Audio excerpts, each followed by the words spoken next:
I create my outline. Trying to go from writing and then transition. So you're double. Yeah. But it See, didn't. I was gonna do the whole like writing it by hand because you learn it better that way. Yeah. But I take notes a lot faster on computer, and the whole writing by hand aspect I do when I'm studying. I'll just write things over and over and over, so I don't lose that. Like, And then I get mad at like not be right. It's like, oh, it's there. I don't really.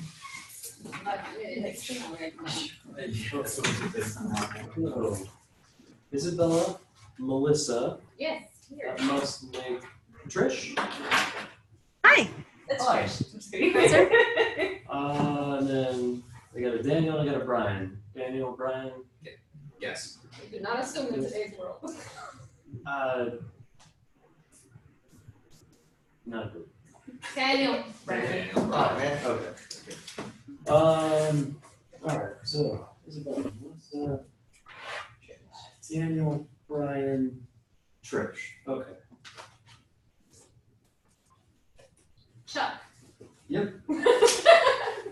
Okay, so we have get started. First class is always a little bit quicker. There's a little bit less substantive material. Can you hear me okay? Yeah. Okay. Great. I don't need to shout or anything or No, it's perfect. okay. I get in the habit of mumbling or being a soft speaker, so if you have trouble, just let me know and I'll kick the volume up. Okay, thank you. All right, so everyone has the syllabus, everyone has the book. Yes. All right. So the book is a little bit odd. It's always been a little bit odd in terms of its overall structure. We have, generally speaking, the first two classes after today are going to deal with like right to counsel and counsel's duty to their client. Then the rest of the first half of the semester we'll be talking about Fourth Amendment search and seizure. And then we will jump to, after the break, we'll do mostly with Miranda issues, confessions, and then the last 2 to 3 classes deal with kind of some of the interplay between Fourth and Fifth Amendment, fruit or poisonous tree type of stuff. And then we also have a section in there that deals with, I think they've relabeled it investigation by subpoena. It used to deal almost entirely with the grand jury process. The book has always been a little bit odd in its overall structure. Through the new book this year, we'll kind of see how that goes. The general outline looked better, but as I'm going through it, I'm already kind of feeling like we're hitting some kind of weird spots. So if you have questions, let me know. We'll try and deal with them. I like it to be conversational if it can be, but there is at some points a lot of material to kind of get through. So, but we got to stretch a class to kind of get there, then we'll do that. I've not really found that ends up being the case, though. All right. Any questions about the syllabus, about the book so far?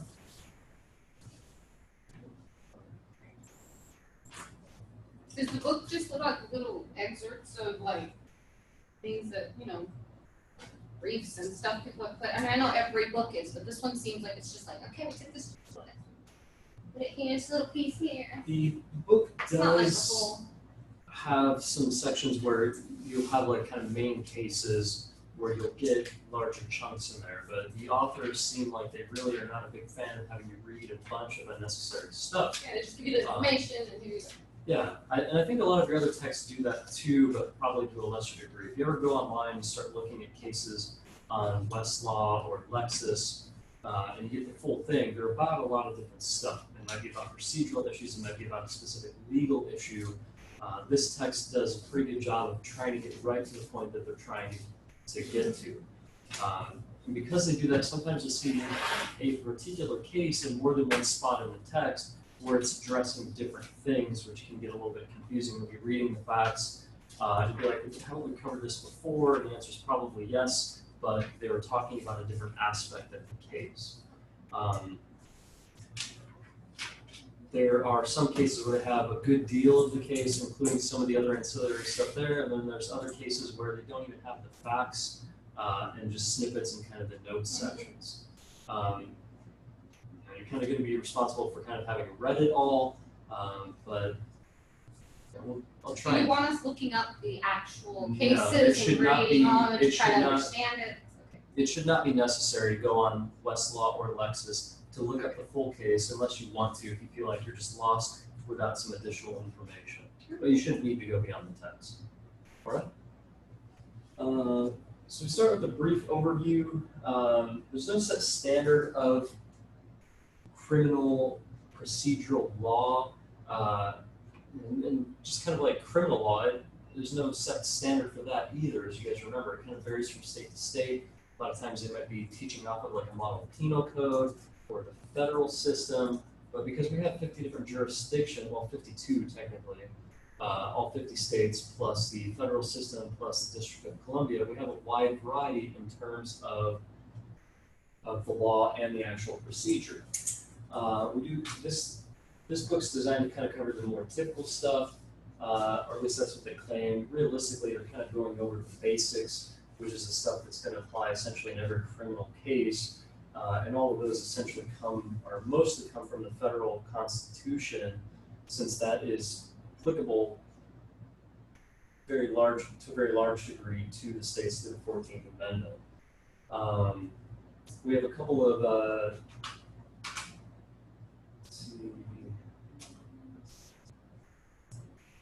some of the players that we're going to have that are involved in this. Law enforcement, that can be local, such as like your local police department versus a county, which is typically going to be like a sheriff's department versus a state, which in California is California Highway Patrol. At a federal level, you can have U.S. Marshals, you can have,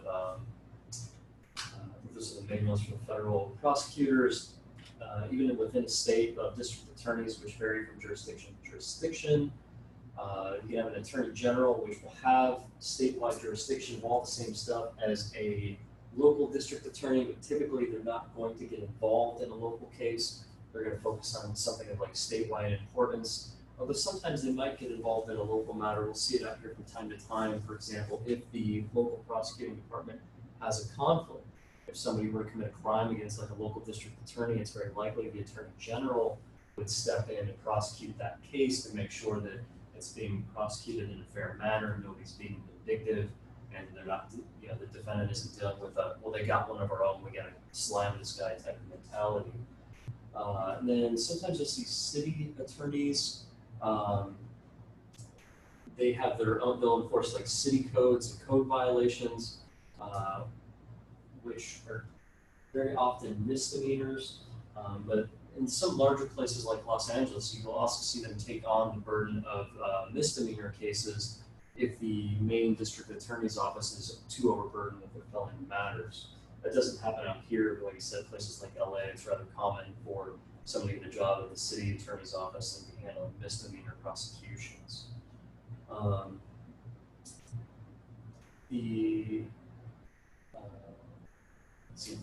Courts vary. Typically, you're going to have state courts, which are going to be seated in particular counties. Typically, a judge will be able to go anywhere in a state. It's easier for them to move around if they're applying state law. You have federal courts, which are federal jurisdiction. It's usually a subject matter issue. There's federal laws that have their own federal enforcement, and that's what the federal courts are presiding over. The state courts are presiding over state laws when we're dealing with criminal stuff. A lot of times there is overlap between the two. For example, drug crimes. If you're selling narcotics, you're violating federal law, you're violating state law. But typically, unless it's something extreme, they're going to leave that up to local prosecution to handle the majority of that stuff. Defense-wise, public defenders, private counsel are usually what you're going to see across the board. We're not going to be really limited in terms of jurisdiction like a DA or different courts, but we will be limited as far as where we're sworn in and what our typical practice area is. Federal defense is very different than state defense, and I know there are some attorneys who do both, but my experience has been that it tends to be pretty rare. Federal sentencing is pretty complex. State sentencing is pretty complex. To know them both takes a lot of effort. Most people tend to specialize in one or the other. Plus, then they can stay in one courthouse or a few courthouses as opposed to dealing with a completely different system. if somebody can afford their own attorney, typically they'll hire one. If not, they'll get a public defender. Some places, there might be reasons why a public defender can't handle a case. Co-defendants are an obvious example. I'm not going to represent one guy and then one of my colleagues in the same office represents somebody else, especially if there's a good chance they might be pointing a finger at each other. That's when you'll have situations like a conflict panel come in. That's what we have up here in the desert. It's like a loose affiliation of private defense attorneys who have a contract with the county to handle those type of cases. Some places where there might be higher volumes, you might see like an alternate public defender in Los Angeles, I believe, has 2 alternate public defender offices that can take on that work. Other places where they might not have the budget might just have like a panel itself. I believe a lot of the Eastern Sierra, California counties like Inyo County have that system in place, since it doesn't make sense financially. They don't have that level of value to need a full-blown public defender's office. Any questions so far? Am I going too quick? Kind of basic overview today. Steps in the process. This begins page 3. This is talking about the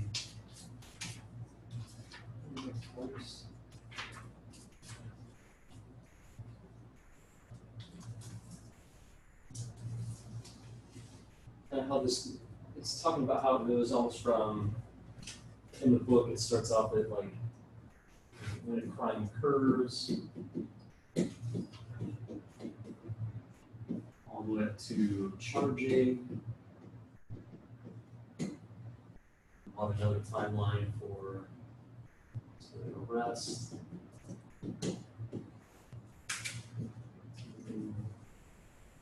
Sentencing. So again, this varies jurisdiction to jurisdiction. Some places have different ways of kind of doing things procedurally, but at least for the bottom line, the top line is generally going to be kind of the same anywhere. So you have your pre-arrest investigation. So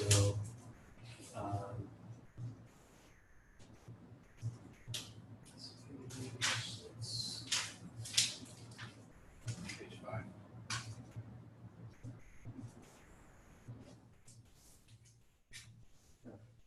So, yeah, starting on page 5, some of the details coming in on page 6. So, pre-arrest investigation. Before somebody gets arrested, law enforcement is doing a variety of different things.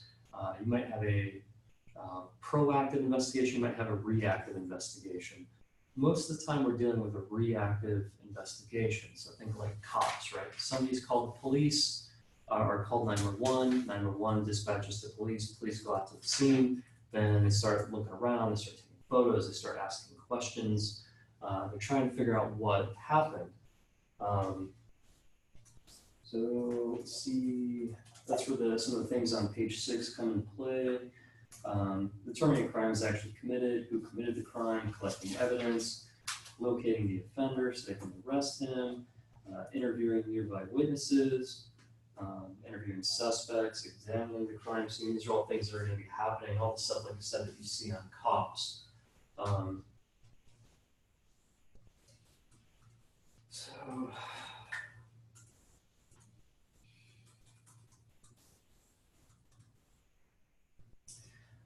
Some of the things you see, like I said, what you see on cops is usually more typical of what you see in your average investigation. Stuff that you see on like CSI or any of those like crime drama shows or mystery shows on TV where they're doing a lot of high-tech stuff on site, pretty much doesn't happen. The most that you'll see any of that stuff like DNA testing, fingerprinting, even something as simple as like a gunshot residue, typically they're not going to have results back on those things relatively quickly. So the only time you'll see those get brought up is in the form of usually a ruse if they're talking with a suspect and let them know, hey man, we got some fingerprints back, they're coming back as a match, do you want to explain those, trying to get the guy to talk. But typically a lot of this stuff takes a long time to get back. Can you imagine how many people get pulled over for a DUI in an average week?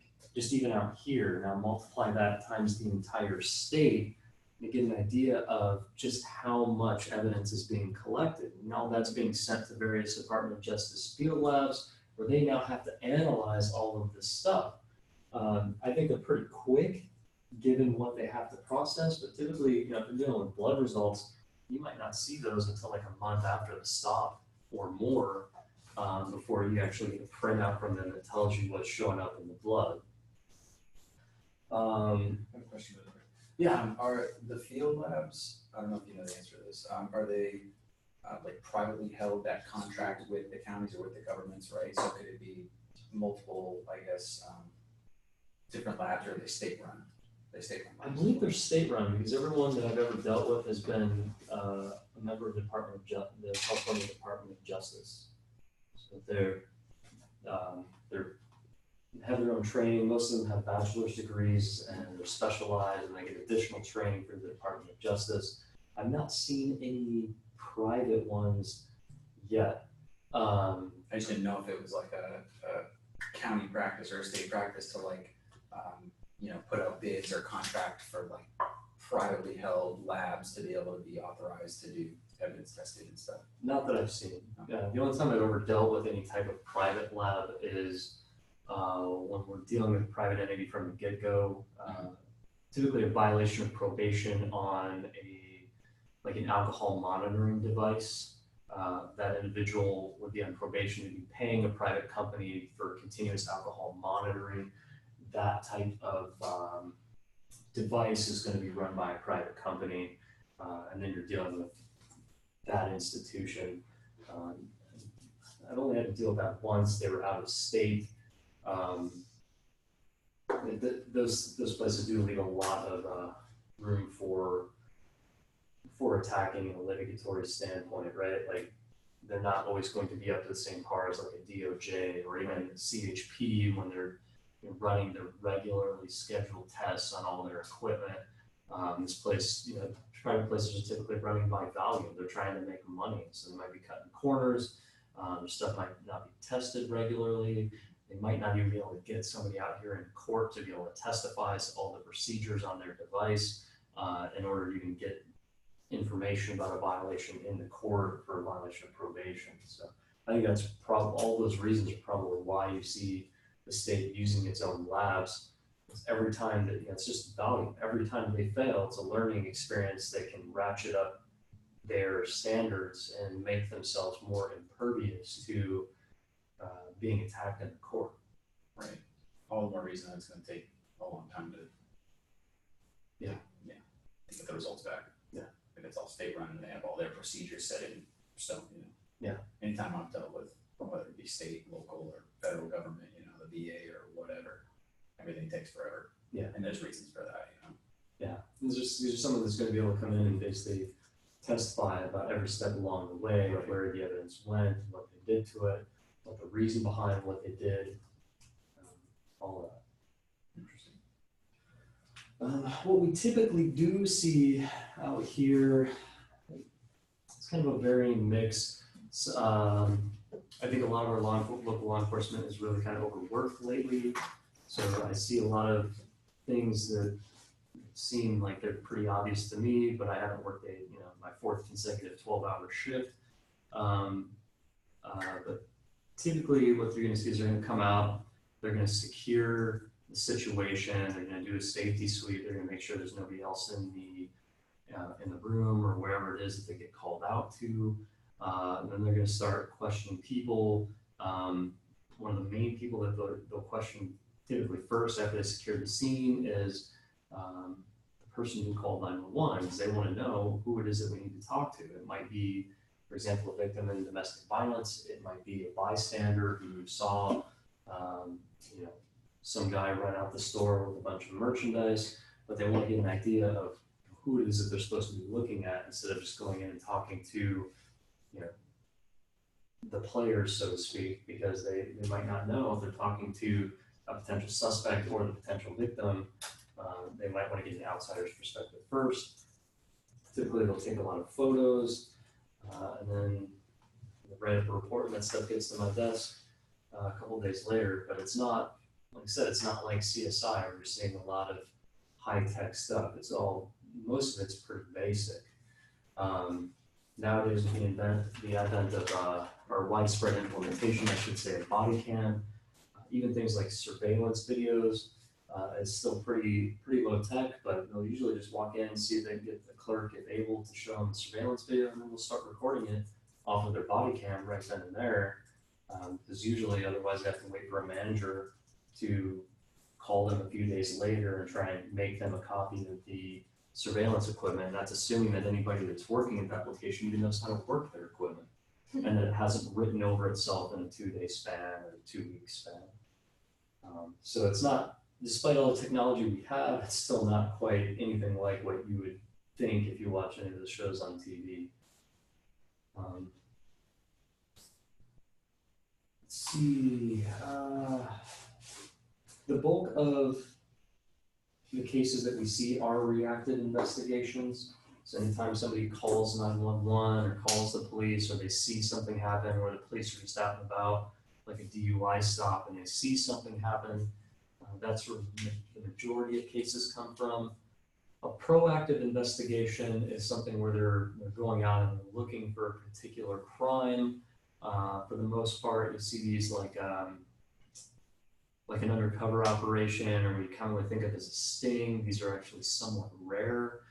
The main one that I see nowadays would be like a bait bike situation. Is really common in the Palm Springs area. Out here, a lot of people there's a lot of affluence. There's a lot of people who have nice things. There's a lot of people who enjoy the outdoors, and they put a lot of money into their hobbies. So it's not uncommon for people out here to be having bicycles that cost like $2,000.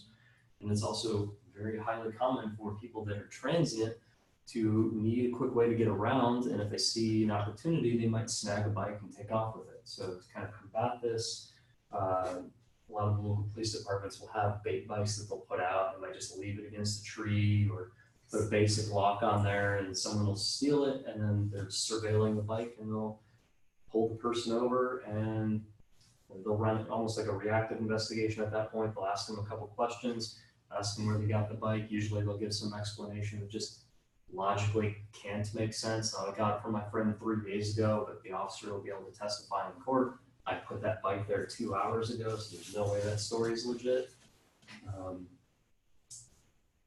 There might be other types of like reactive investigation where they're just kind of like doing routine audits. You might see this in like a welfare fraud type of case where they're just doing routine checks, pulling somebody's tax information, maybe even a social media check to see if they're working or something along those lines, or swing by the house to see if there's any additional people living there that are contributing income. They might suggest to them that a person is not in compliance with their regular reporting requirements for receiving aid. But a proactive investigation is not something we see very often. I think that's probably like less than 1% of the type of cases that I see. Let's have prosecutorial investigations. This is typically what you'll see in like a grand jury investigation. So like the DA or somebody, it's usually going to be someone higher up in the DA office, perceives that something might be going on in the community that they're not okay with, or so they get maybe a telephone call from a private citizen. Hey, you think that this particular city council person might be doing some unscrupulous things? We notice they seem to be spending somewhat lavishly. Then they might open up their own investigation, usually through a grand jury process to try and investigate that. It's going to be very useful in things like extensive paper cases or white collar crime. They can use the grand juries. They have so much authority in the courts, combined with the court's subpoena power to gather documents. That it's an easier way to do an investigation than have some regular law enforcement officer or even investigator going out and trying to gather these documents on their own. That way they can have essentially a whole team of people looking at the information. So after we have the pre-arrest investigation, that's typically going to lead to an arrest. So it's, anybody have any questions so far? Am I taking too long here, or is it? No, you're good. Okay. So if the, it's, say for example, you get a shoplifting, cops come out, they talk to the store clerk, they talk to the suspect, or do the video surveillance, now they're actually gonna arrest somebody. Typically an arrest is gonna mean full custody, there can be lesser levels of detention, we'll get into those later. There's a couple things a cop can do, you can actually arrest the person, take them down to the Stone County jail, have them booked in, they can release them on a citation, which is basically a signed promise for them to appear in court on a later day. This is typically actually what you're getting when you're getting a traffic ticket, right? They're asked to sign a ticket, you're signing a promise to appear in court at a later date. And you can, I don't know if they issue warrants on this anymore or not, but it's left over from a time when infractionary convictions could lead to potential jail time. California has since done away with that, and some of these vestiges remain.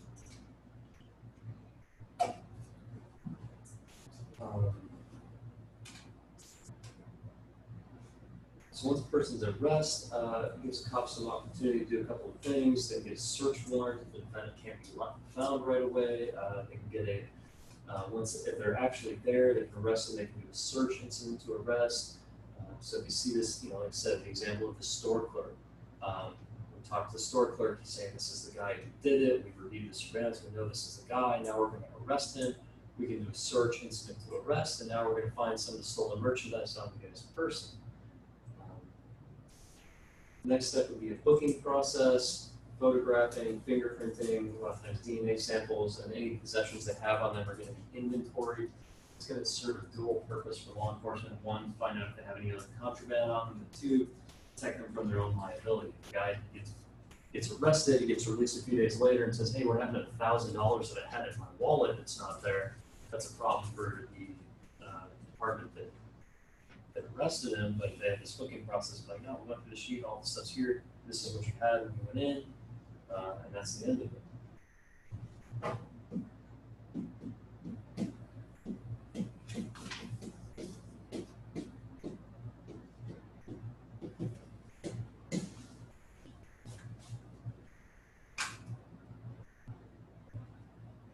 After the booking, we do post-arrest investigation. There's additional things that the police can do once they have an individual in custody. One of the main ones, anybody think, what's the main thing you can do once you have a suspect in custody? Right, interview them.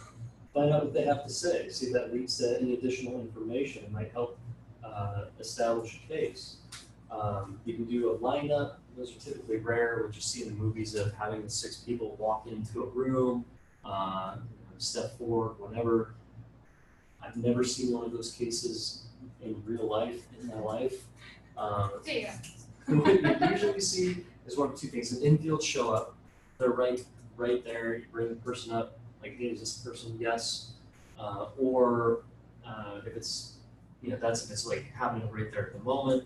Anything beyond that is typically going to be 6-pack photo lineup. And the reason for that is because it's in a sense it's preserved. You can kind of tell for the most part what happened. And so when the defense attorney, name or me, comes along later on, and I would say, it's probably a suggested lineup. I don't know who else was in there. I don't know if this is the only guy of this particular height, weight, race, whatever it's in there. So of course he was going to pick out that guy. Now we have the photos, and they're pretty good about finding a whole bunch of people that look relatively close. So when they're picking them out, it's kind of hard to say, yeah, maybe he was mistaken. They're all pretty close. Yeah. Of course, we don't know if they're doing a.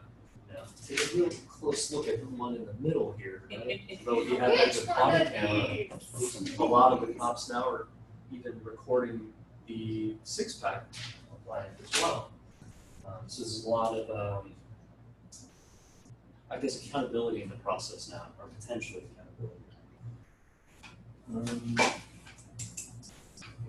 So you have you can get handwriting samples, you can do interrogation, DNA samples. All these things can be later run against various databases to find out if there's any potential hits or if it ties up with any other evidence that you have. Then there's going to be a charging decision.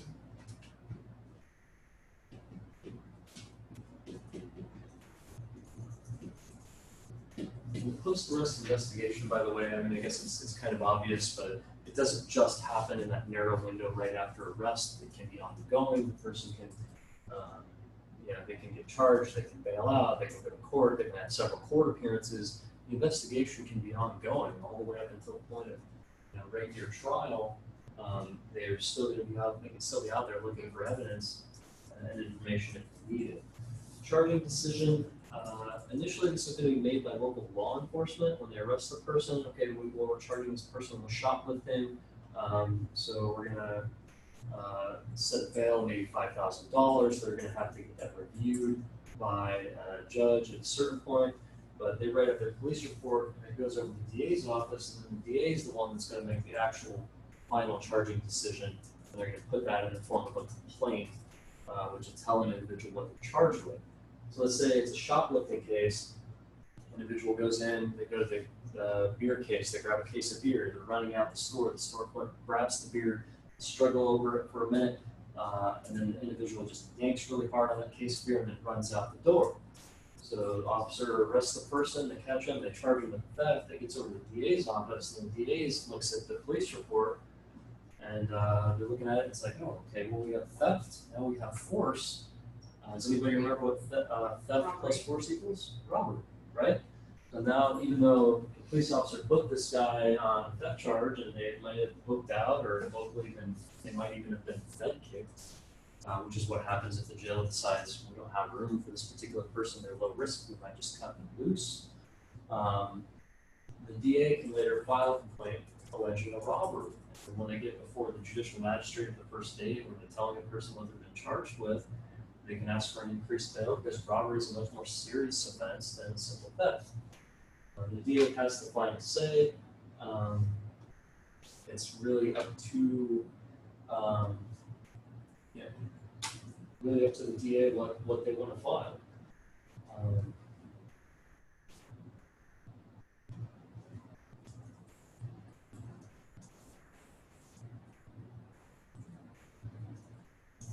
So that's why it takes a long time when because I used to work in a criminal law office, and I remember when we got a lot of DUI clients, and then we were looking and we called the DA's office to find out, hey, are you guys pressing charges or not? Is that why that takes so long? Because it's kind of going back and forth between waiting for the police department to maybe do the report for them to get the complaint, or maybe they've gotten it and they haven't reviewed it. Because I remember we would call, and sometimes it'd be a year, 2 years, and obviously after 2 it's like you're good to go. But that point in time, does it go back and forth? Like, hey, this report doesn't have enough for us to charge them, make it better, find more, or There are some times when the police might send in a report to the DA's office, and the DA might look at it and say, this garbage, right? I'll never get a conviction on this. We're not going to file it. It's done. They might say, I want some more information. Go back and ask maybe these couple of questions before I decide to file it. A lot of times what you see, especially with DUIs, is that the person might just get let out of jail. If they don't have any history for it, the jail might decide they're low risk and cut loose. A lot of times they're just going to bail out. It's a first offense. So once they bail out, then the pressure's a little bit off of the DA.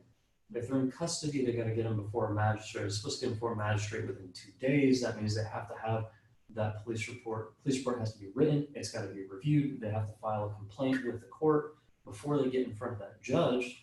Because when the judge is going to be asking them, why are they here? They need to have that document.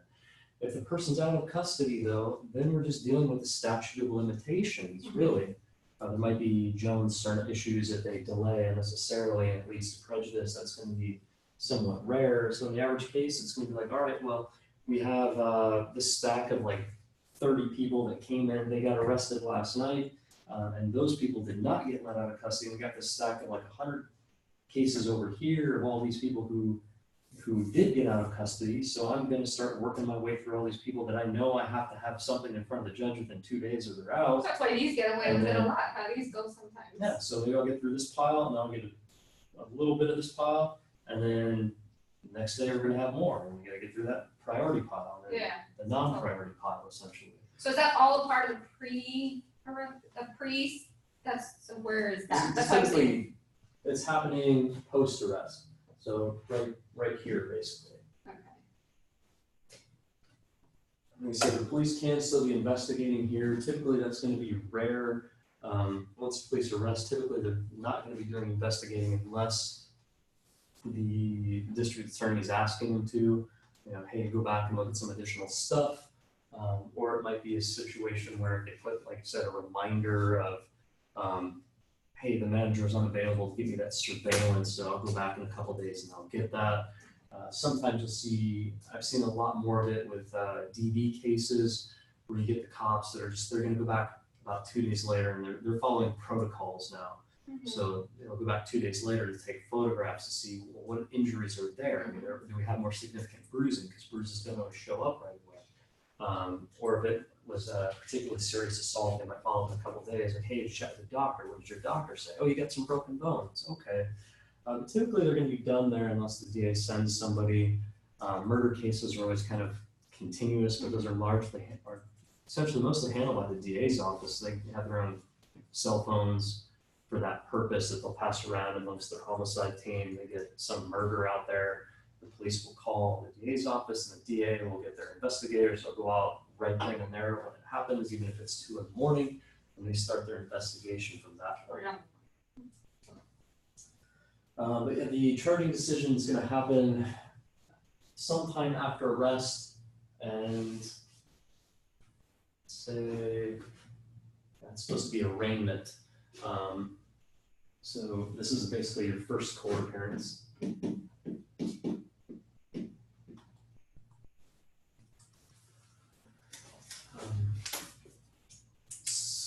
Sometimes this whole process can be bypassed. A lot of places will use, like I said, grand juries to investigate crimes. So they might not do, especially if it's like a white collar crime, you might have a grand jury do an investigation.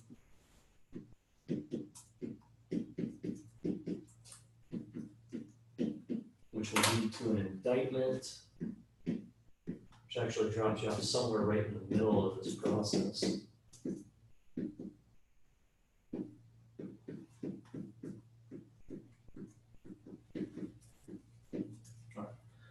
So California, typically an arraignment is the first time that you're going to be in front of a judge. This is where some of the variance from jurisdiction to jurisdiction comes into play. You might have, in a different state, somebody might not necessarily get right in front of a judge. They might go in front of a magistrate to review basically the custodial status before there's any charging document that's been filed. Just ask the law enforcement officer, hey, why is this guy here? And then you might have a delayed arraignment starting the process for a little while after that. In California, arraignment is typically going to happen. It's going to be your first time in front of a judge. Typically what we're going to do in an arraignment, there's a lot of different things that we can do. As a defense attorney, I'm going to get the discovery, and the first thing I'm going to do is I'm going to look at the charges, and I'm going to go through the rap sheet. I want to know if there's any snakes in the grass or any hidden prison priors or strike priors that weren't found, and review the police report, because if there is that type of stuff, you got to move quickly on it, right? If the DA missed a strike prior, chances are that situation is not going to last for too terribly long. You might want to have a come to Jesus talk with a client right then and there, review the police report. Hey man, you're good for it because they missed this thing, and here's what it does. If they find it, you got some big problems. And a lot of people, if you do that, like, all right, yeah, man, let's get it done. It might be the difference between me getting somebody probation and them going to prison. Typically, I want to look at what they're charged with and review the police report to find out if the charges are proper. When you're dealing with the judge, you're dealing with somebody's in custody at arraignment, even if they're not, the DA might be asking them to be taken into custody. So you're going to be getting into a bail argument at some point. When dealing with a bail argument, judges typically aren't super receptive to arguments regarding factual disputes. If you have an issue with the facts, hey, your client's saying it didn't happen. Okay, well that's everybody, right? I can't just say, hey, Your Honor, the guy says he didn't do it, and then he gets out. Otherwise, bail arguments would be really easy. Is that argument still, with what's happened with bail, because we used to own individual bail loans. Mm-hmm. So we just let that go, obviously, because now bail's with what's happened with bail, so is that argument, how did that switch the argument for you, for the courtroom? Bail is a bit of a hot mess right now. So typically what we do with bail, like I said, is we would look at I would look at the facts of the case. Let's say you might have like a domestic violence. I would find out like, well, how severe is it? There's a wide variety of it. So I can highlight the non-seriousness of this particular case in the grand spectrum of things. There might be some situations I recall particularly, I had a case where an individual was charged with felony evading, but the police car that was chasing them was an undercover car. The evading statute specifically requires a marked vehicle. So then it's closer to what commonly be called like a Gerstein review, where we're arguing to the judge, like, hey, this charge is not supported by any potential facts they could have. He's not properly, he shouldn't properly be in custody on this offense based on what they're claiming. Bail review got really messy.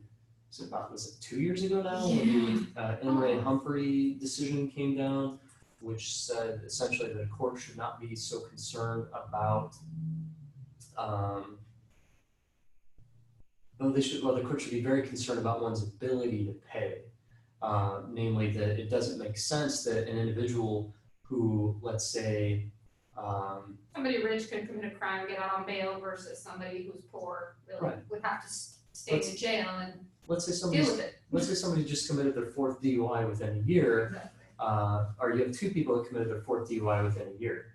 One person's really rich and one person's not. The judge sets bail at $500,000 on each.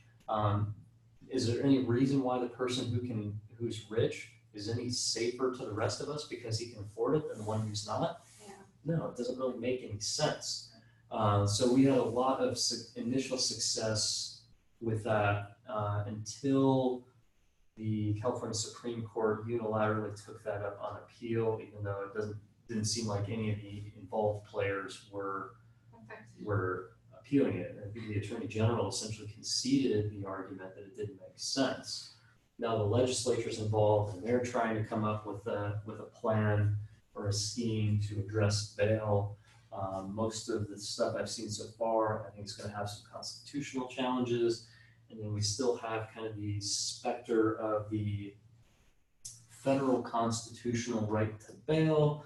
So are they more, I'm sorry to interrupt you, Okay. Are they more limiting it in a way where they're saying, they're more looking at it at what the crime is versus, like you said before, they were looking at if you were able to afford it, you can get out here. Now they're looking at how serious of a crime it was for you to be able to get out? They've always looked at how serious a crime is. In terms of the underlying allegations, right? When we're getting the bail, it's very difficult for a judge essentially to set no bail in any given case in California.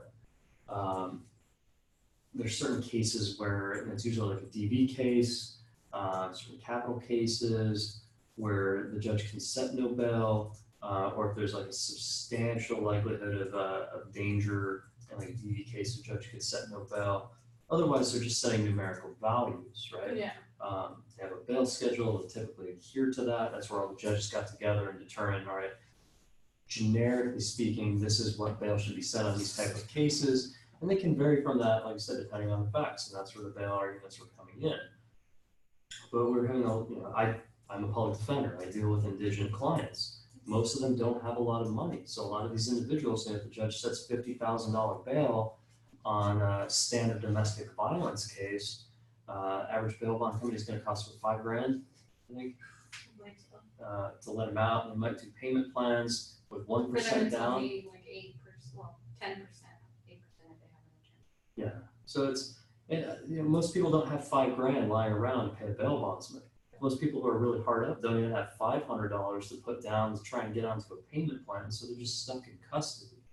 So I just thought that was interesting. I wanted to see what the difference was because I know the criminal procedure. It is really interesting. I would think that, and I guess I haven't thought too much about this, but initially, like a solution that probably was first thought of was making it proportionate to your income.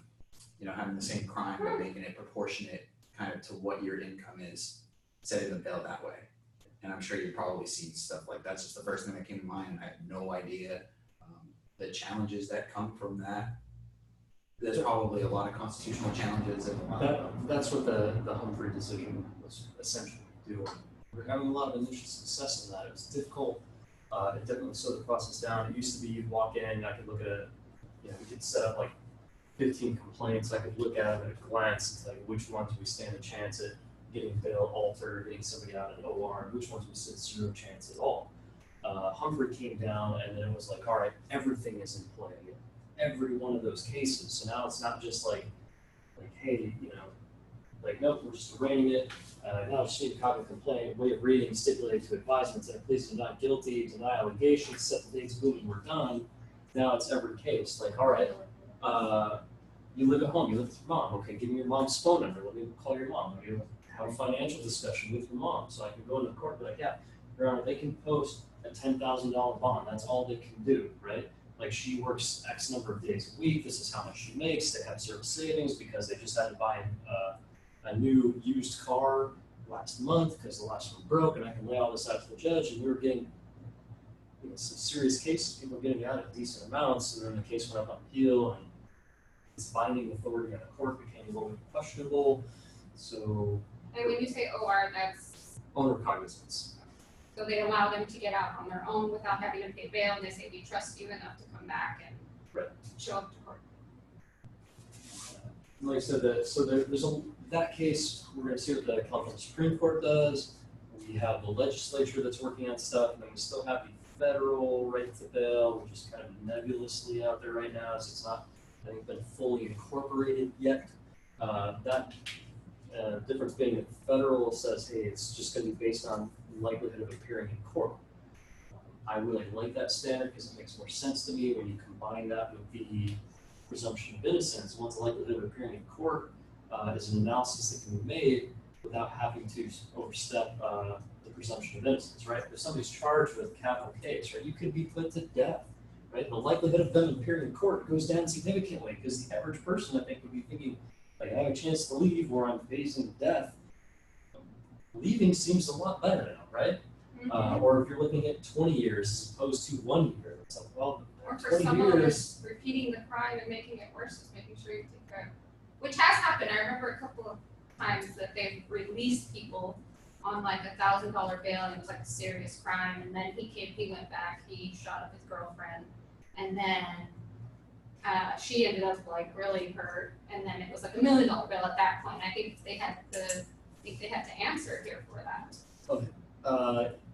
California has a different standard. California has both likelihood of appearing in court and dangerousness, or public safety is an additional concern. That's not found in the federal one. So the federal one we're being posed, that would give us some more interesting arguments.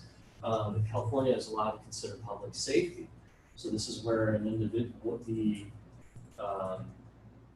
where you have some concerns, right? Someone's alleged to have committed a crime, but now we want to hold them in custody because we think they're a dangerous person, but we think they're a dangerous person because of the allegation, which hasn't been proven. They haven't been convicted yet. So I think concerns it steps on their presumption of innocence, but that's what when we're talking about the seriousness of a case, that's something a judge is considering, this public safety component. Do I want to let this person out, right? A guy punches his girlfriend, judge might set standard bail at $50,000.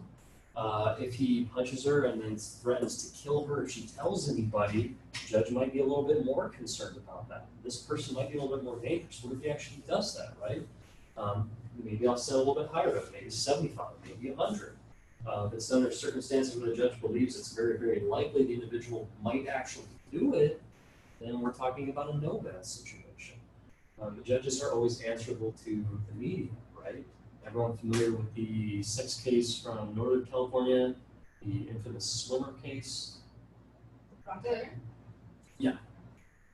So you get that judge that basically got the recall because what he did wasn't liked, right? It's the same thing out here. If, like for example, if somebody's said they're out of the fourth DUI, the judge is going to set bail really high because if he doesn't, let's say he ORs the person and cuts him a break, in the back of the judge's mind, he's going to be thinking, if this guy goes out again, drinks and kills somebody, and it's not the defense attorney who's in the news, It's the judge. He's like, Judge, let him know he's not protecting the community. Or maybe the DA, if they resolve the case in a way that cuts him a break. No one's going to be looking at me because I did a great job. They're going to be looking at them, like, why did you do this? Right, so let 'em know. Yeah. So these are some of the things that are going on in the back of their mind, right? DAs are electable, so is the judge. They got to answer to the public. So these are things that are likely to be going on in the back of their mind when we're dealing with bail. Arraignment, like I said, is normally we'll tell the client what they're initially charged with. If anybody goes into practicing criminal law, one of the questions I used to get asked the most is basically like a script. Like, what do I say when I get in front of the judge, right? If you know the law, if you know the rights, you don't need a script. Right? There's certain things that you need to do, right? So if you're representing somebody, you should tell them what they're charged with. You should tell them what their rights are. Remind them of that. You want to make sure that you get a copy of the discovery, right? What kind of attorney doesn't have the police report for some client, right? You're standing in court, you should have that so that you can start working on the case right away. So that's, it's not really a script, it's like that just covers what I usually tell, what I'm telling the judge when I'm arraigning something. I received a copy of the initial discovery, or waiving reading, stipulating to advisements. I told him, basically, he's been told what he's charged with, and I told him what his rights are. Then they get to enter a plea. I'm typically going to enter a plea of not guilty on their behalf. They're not pleading guilty right there. We haven't worked anything out. Sometimes we do, but mostly we're entering a plea of not guilty. And we're setting the dates on the board. Dates on the board in California. This is arraignments. Prelim. Information arraignment. Trial or sentencing.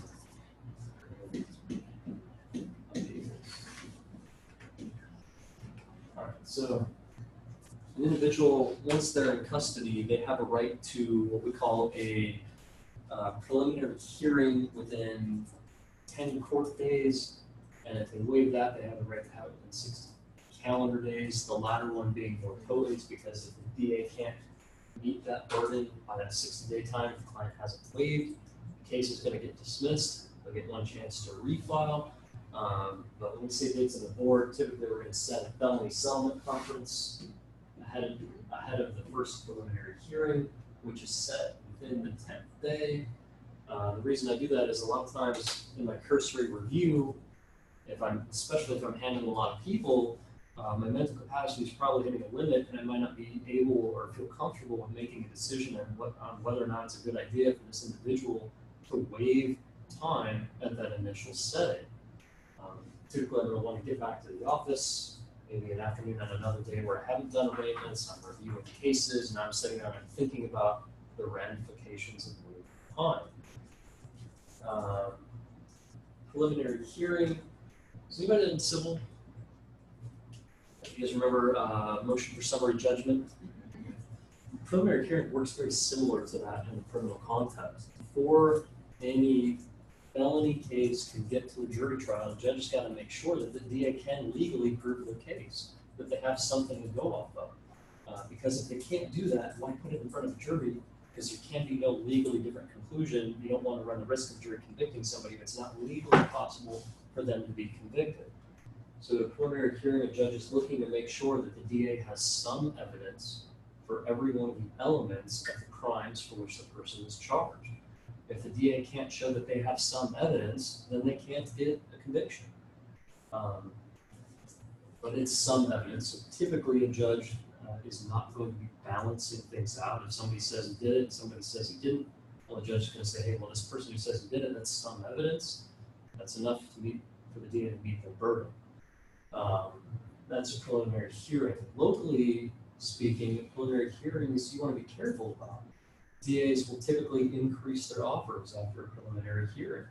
So you might not necessarily want to go to a preliminary hearing if you feel like you're going to negotiate, or this case is probably going to resolve through negotiation, because you don't want to be put in a position where the DA is going to be arguing it's not in an early stage of the proceedings and their offers are going to be higher.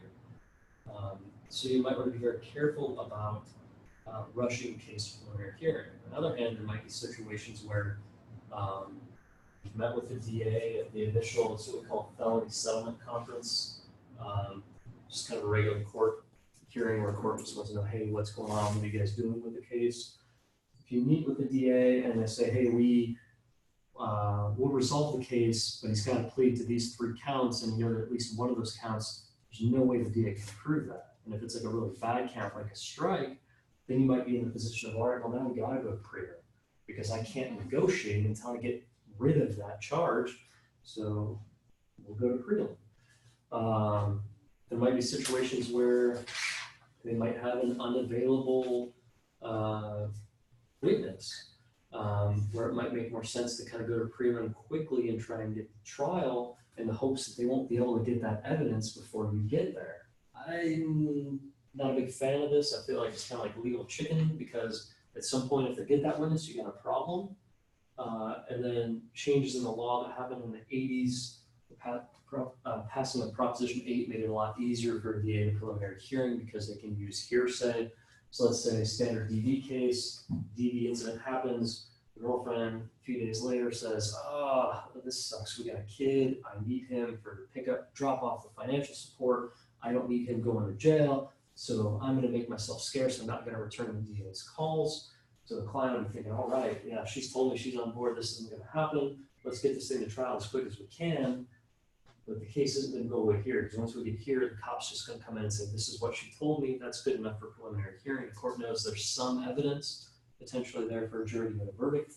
And then, you and the client are sweating all the way until trial, hoping that, one, that their witness doesn't show up, which is pretty speculative, because most people have jobs, they have kids, they got places they gotta go, and one day they're gonna walk out the front door and serve the subpoena, which is a court order to show up. And 2, you still have a legal battle about prior recorded conversations, that body cam, the cops interviewing her on the CD. Getting a little bit in depth for preliminary discussion. But anyways, these are all the variety of things that you're looking at when you're talking about, do you want to enter a time waiver? I'm not going to test you on this minutia. I'm just kind of giving you guys an overview of the process as it goes. Okay? Any questions about this so far?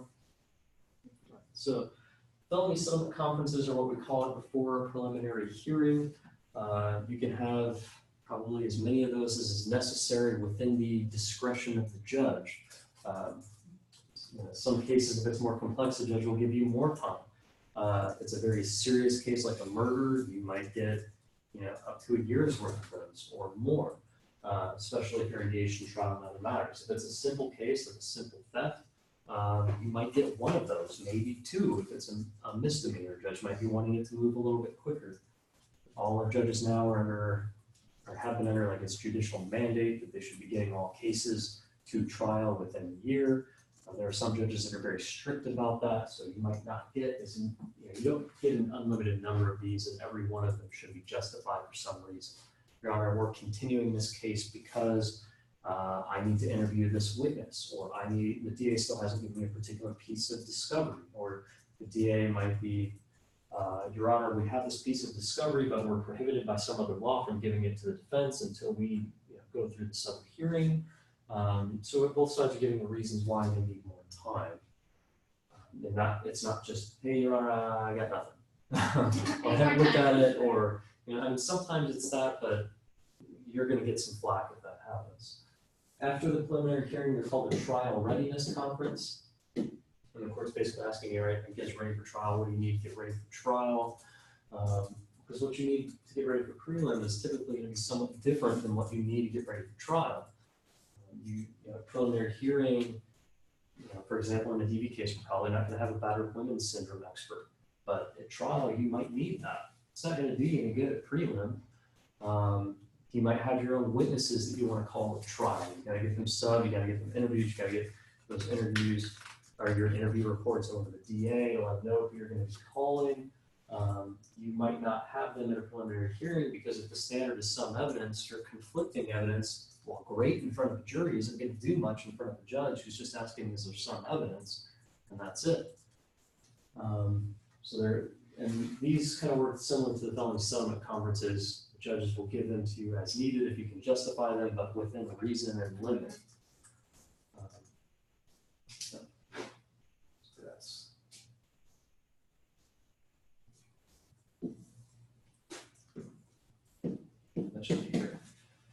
After the preliminary hearing, there is going to be another arraignment. We're going to call this an information arraignment. This is where you basically get this document from the DA, it's the information, and that's them telling you, hey, this is what we intend to go to trial on. This whole initial process can basically be bypassed if it's done through grand jury, because then basically the grand jury will issue an indictment, and then you just jump straight to the information arraignment. From there, you have 60 days in order to start picking a jury, unless the defendant waives time. So this can feel like a very, very quick process.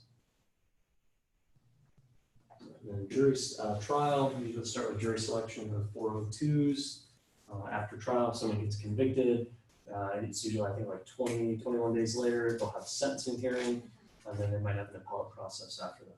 Any questions about any of this so far? I have one question. Yeah. What would be benefits, I guess, and the pros and cons of waiting time? Of waiting time? Yeah. I always feel like there's a client's right to effective assistance of counsel and their right to a speedy trial are rights that don't always get along very well necessarily. Waiting time, and it depends on what the time is being waived for, can be beneficial, can be detrimental, right?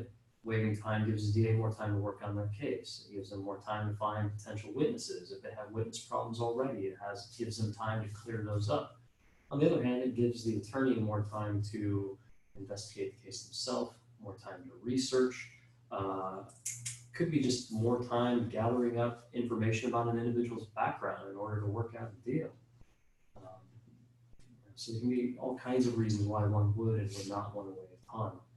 Ultimately, though, that right is going to rest with the defendant. So sometimes they can be their own worst enemy. They might not want to waive time. That might cause them a lot of problems.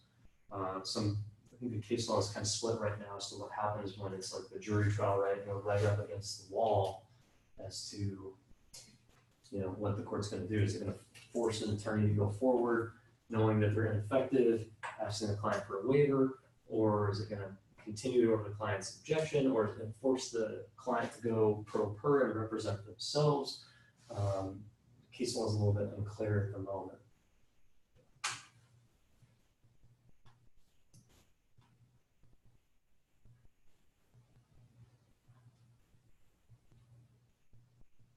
At any time prior to trial, you might have what's called pretrial motions. Most of the time, these are going to be done pre-preliminary hearing or at preliminary hearing. One key example is going to be evidence suppression motion under California, what we call 1538.5. Those can only be run in California at the preliminary hearing or after. It might be like a Cerna or Jones motion, like, hey, Your Honor, they delayed so long in filing this that my client's been prejudiced. Our ability to fight the case is diminished because of their unnecessary delay. Typically, we're going to bring that relatively early on. Discovery motions can be throughout. What are the motions? After preliminary hearing, we can do what's called a 995 hearing, where we're basically telling the judge, hey, yeah, the last judge held him to answer, but here's a copy of the preliminary hearing transcript. You can see everything in here. Here's all the reasons why the judge should not have held that person to answer, and sometimes you can supplement with case law that you might not have had at the preliminary hearing. A lot of times you get witnesses up there, evidence doesn't always come out like planned. Police reports aren't necessarily a script, and they might miss something, they might forget something. You can bring it up later on in a 995 motion and try and get the judge to essentially dismiss that charge or maybe even dismiss the case and give the DA a chance to refile it. But that's the main one that's going to happen at like a TRC status. There are other motions that are more like trial motions. Typically, we will call those 402 motions. They're really pre-trial motions. A Miranda violation issue is going to be one of the main ones you'll see, because that's really it's a trial issue, right? If somebody Miranda's rights get violated, they make some statements that are incriminatory. Those aren't going to come in against them in trial, but still going to come in prelim. Although the judge is probably going to be telling the DA, you're gonna have problems at trial with this evidence, you might not be able to get it in there.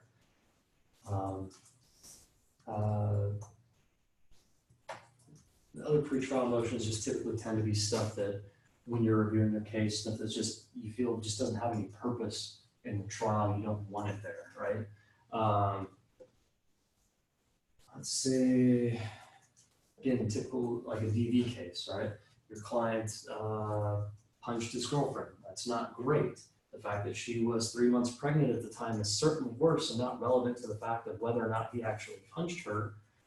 So you probably don't want that particular fact in front of the jury because it's just inflammatory and doesn't really have any probative value to whether or not he actually committed that act.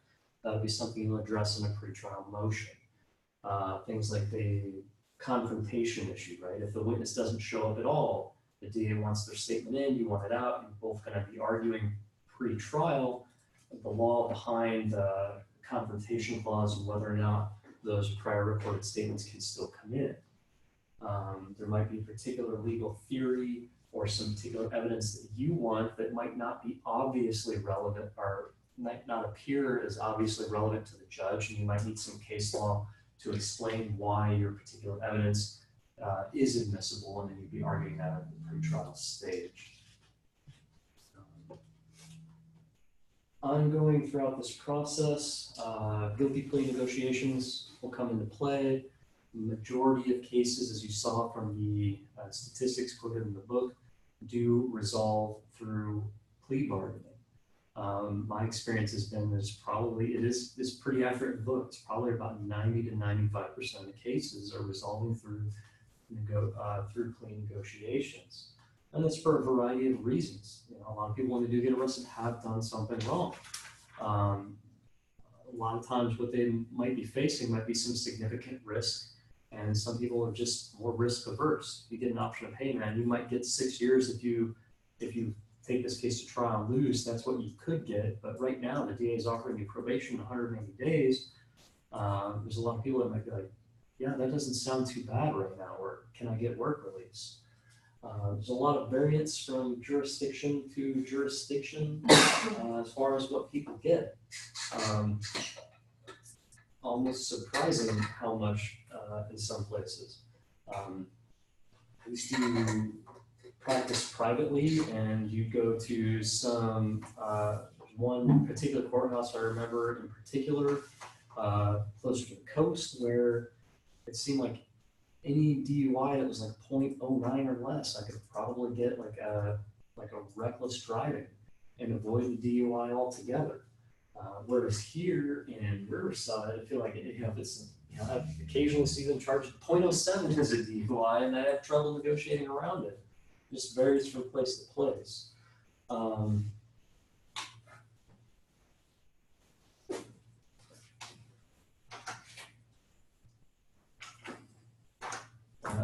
Judges can review guilty pleas. I've had some judges reject guilty pleas if they didn't think that they were appropriate. So that can happen.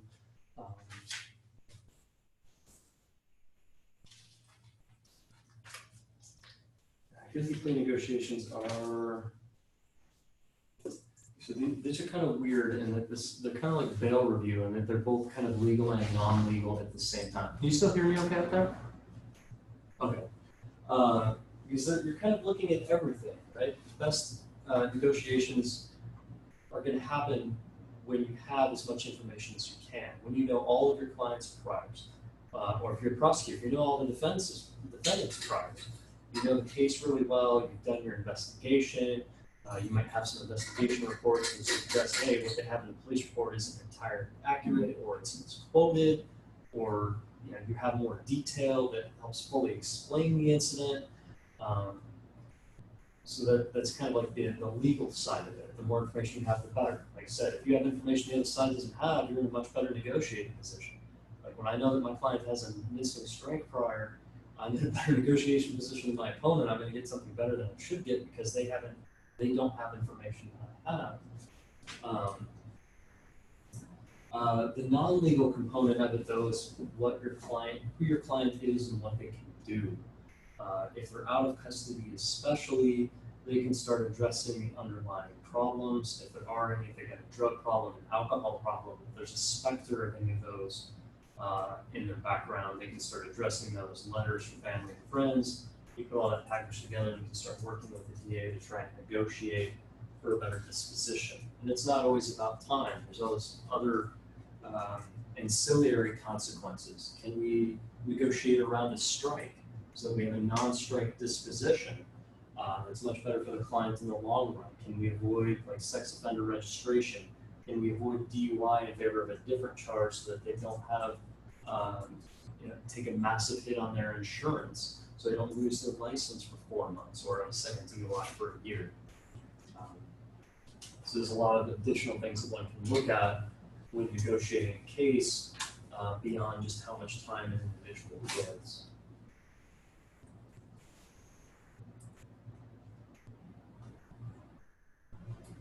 So the trial itself, they can vary in length. I think most trials are probably about 3 days. If it's DV, it's probably going to be about 5, just because it's hard to find somebody who hasn't been affected by that, and that really kind of makes the jury pool a little bit difficult. Murders and sex offenses can be anywhere from 2 weeks to a couple of months. The burden is always on the district attorney. They have to prove every element beyond a reasonable doubt. The defendant has a right not to testify. We can have potential exclusion of illegally obtained evidence, although as I mentioned before, that's typically going to happen much earlier in the process, like at in preliminary hearing. It's usually the best time. Because if the DA knows ahead of time evidence is going to be excluded way far in advance of trial, then we don't have to bother with getting into a trial setting, wasting a courtroom, wasting a jury pool, wasting everyone's time. Sentencing, this is a judicial function. So if you enter into a plea agreement, you and the DA or your client and the DA have made an agreement as to what the sentence will be, and then one of two things is going to happen. The judge is going to accept it and sentence it to what's agreed, or the judge will reject the whole thing and it's like nothing happened. If you go to trial and you lose, sentencing will remain in the hands of the judge. So the judge will determine what he is going to do to a particular defendant who's been convicted. Judges have a lot of discretion as to what they're going to do, and this is where you end up with another situation of variance. So we're going to have a lot of variance from one state to one state with the different laws that they have in place. We can have variance within a state due to the discretion that judges have, just like you can have variance within a state with the discretion that the DAs have. Judges are supposed to be guided by California Rules of Court 4.413, which talks about circumstances and mitigation and circumstances and aggravation, which are a list of various factors that the court is supposed to consider when they're coming up with their sentencing decision. But ultimately, they're pretty vague, and they leave a lot of room for a judge to decide.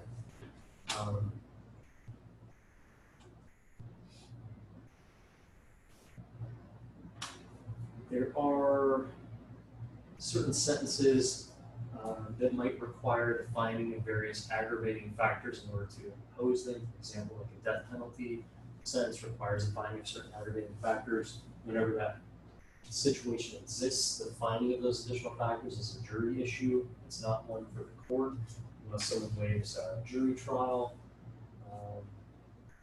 Oftentimes, just like in a plea negotiation, there's evidence beyond the initial crime that's presented. A lot of times you get a probation report, probation will come out, they'll interview the defendant. Defense attorneys will often go and speak with family members, try and get them in court, try and get letters from them to present to the court.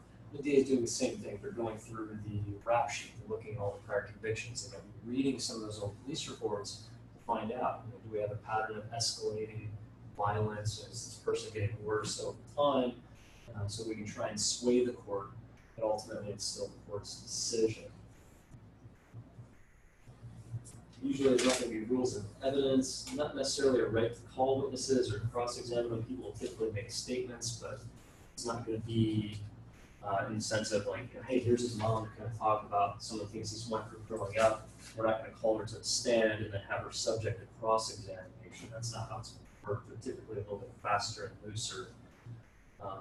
In sentencing in California, on a misdemeanor, it depends on the misdemeanor. Some of them are capped at different amounts, but no single misdemeanor count ever goes beyond 364 days. Some are capped at 180, some are capped at 90. Felonies, typically an individual can get probation, 3 to 5 years depending on the offense, and up to 364 days in county jail with a probationary disposition. If they don't get probation, then it's prison, and the judge will typically be choosing between a low, middle, and upper term, which varies depending on the crime that they committed. A felonious grand theft is a low term of 16 months, a middle term of 2, and an upper term of 3. And that's kind of the lowest level felony that you will see, short of certain attempts. Something like a robbery is going to have a low term of 2, a mid term of 3, and an upper term of 5. So the court doesn't have unlimited discretion, but they do have a lot of discretion within that framework, and especially when you're dealing with probation. Afterwards, then you can have appeals. We'll get into that in a later chapter, but typically there's going to be at least one level of mandatory right to appeal. Everybody can appeal, at least to the initial level.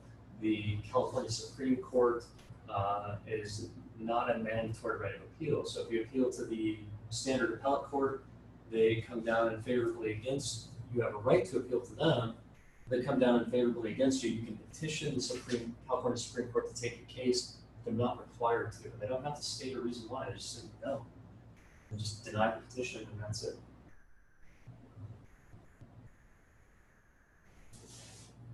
That's the empirical study. I believe that's note Q, page 18.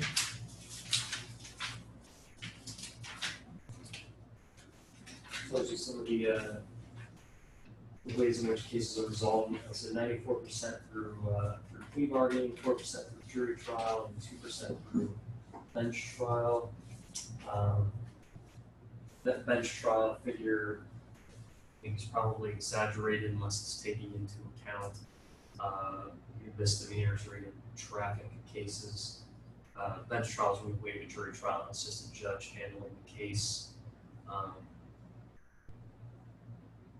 I can only think of twice that's happened, or that I've seen that happen. One of my colleagues did that once at the request of a client, and then I did that once on a weird family law contempt hybrid case where an individual was looking at some custodial time, but the judge denied the right to a jury, which had the effect of capping the amount of time that my client could actually get in the case. All right.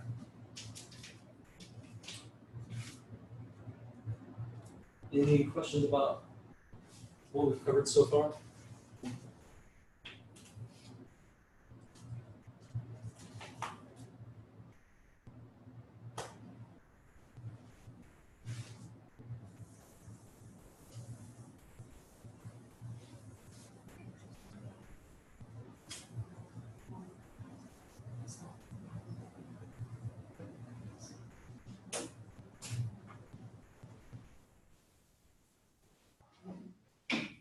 So it's all kind of mundane. Once we start getting into the real substance stuff, it gets a lot more interesting. Or maybe it's interesting for you. I just do this every day, so maybe it's so for me.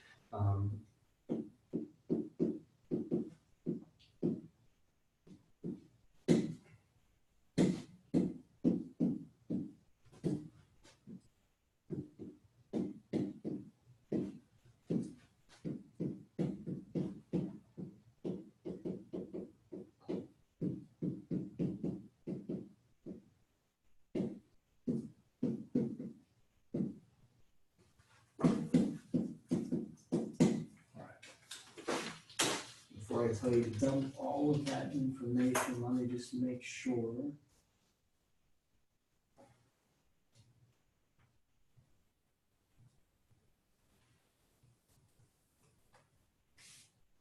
So this all kind of giving you an overview of what we covered so far. I don't think I'm going to touch you on really much any of that, except I feel like you should really kind of know this Because it's, even though this is just a local framework and there's some variance from place to place, knowing this framework will help you put everything else into perspective. All right.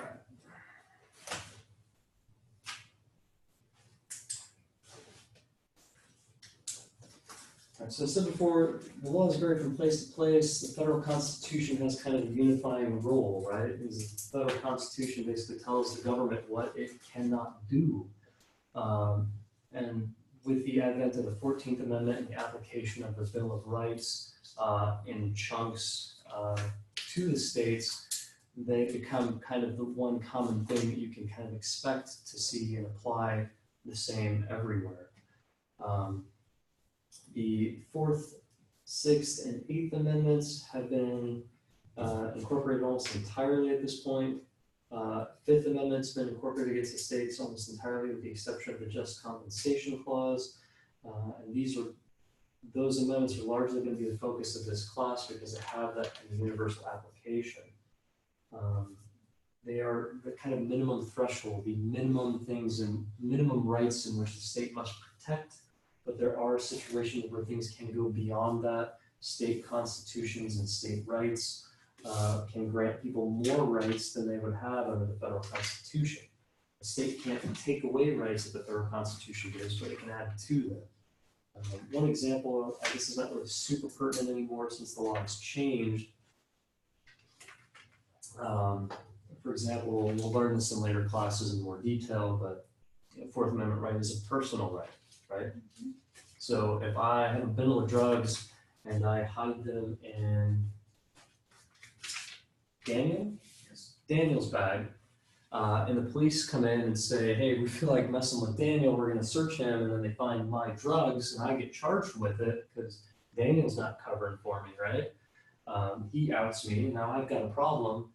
Under the federal law, I can't challenge their illegal search of Daniel, right? I don't have standing. They didn't violate my right, they violated his.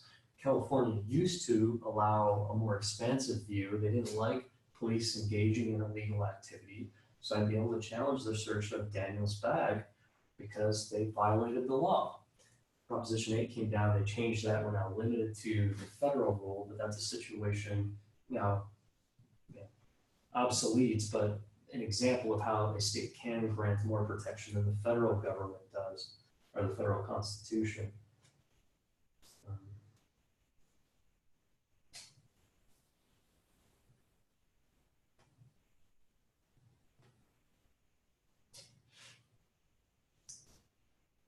The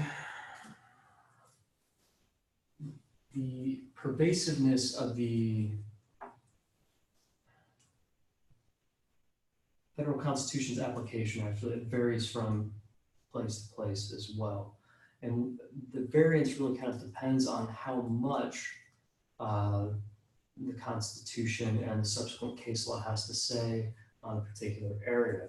For example, the 4th Amendment, search and seizure, has an extensive, almost endless amount of case law on search and seizure. There's very little room unless a state has added those additional protections for variance in search and seizure law. However, there's a lot less that's said about these more initial stages, a preliminary hearing stage and something like a bail review stage. So there can be a lot more variance from place to place as to how that's done, by whom, and to what extent. So that's why bail review in one state can be very, very different from that in another. As well as those requirements of getting an individual before a magistrate.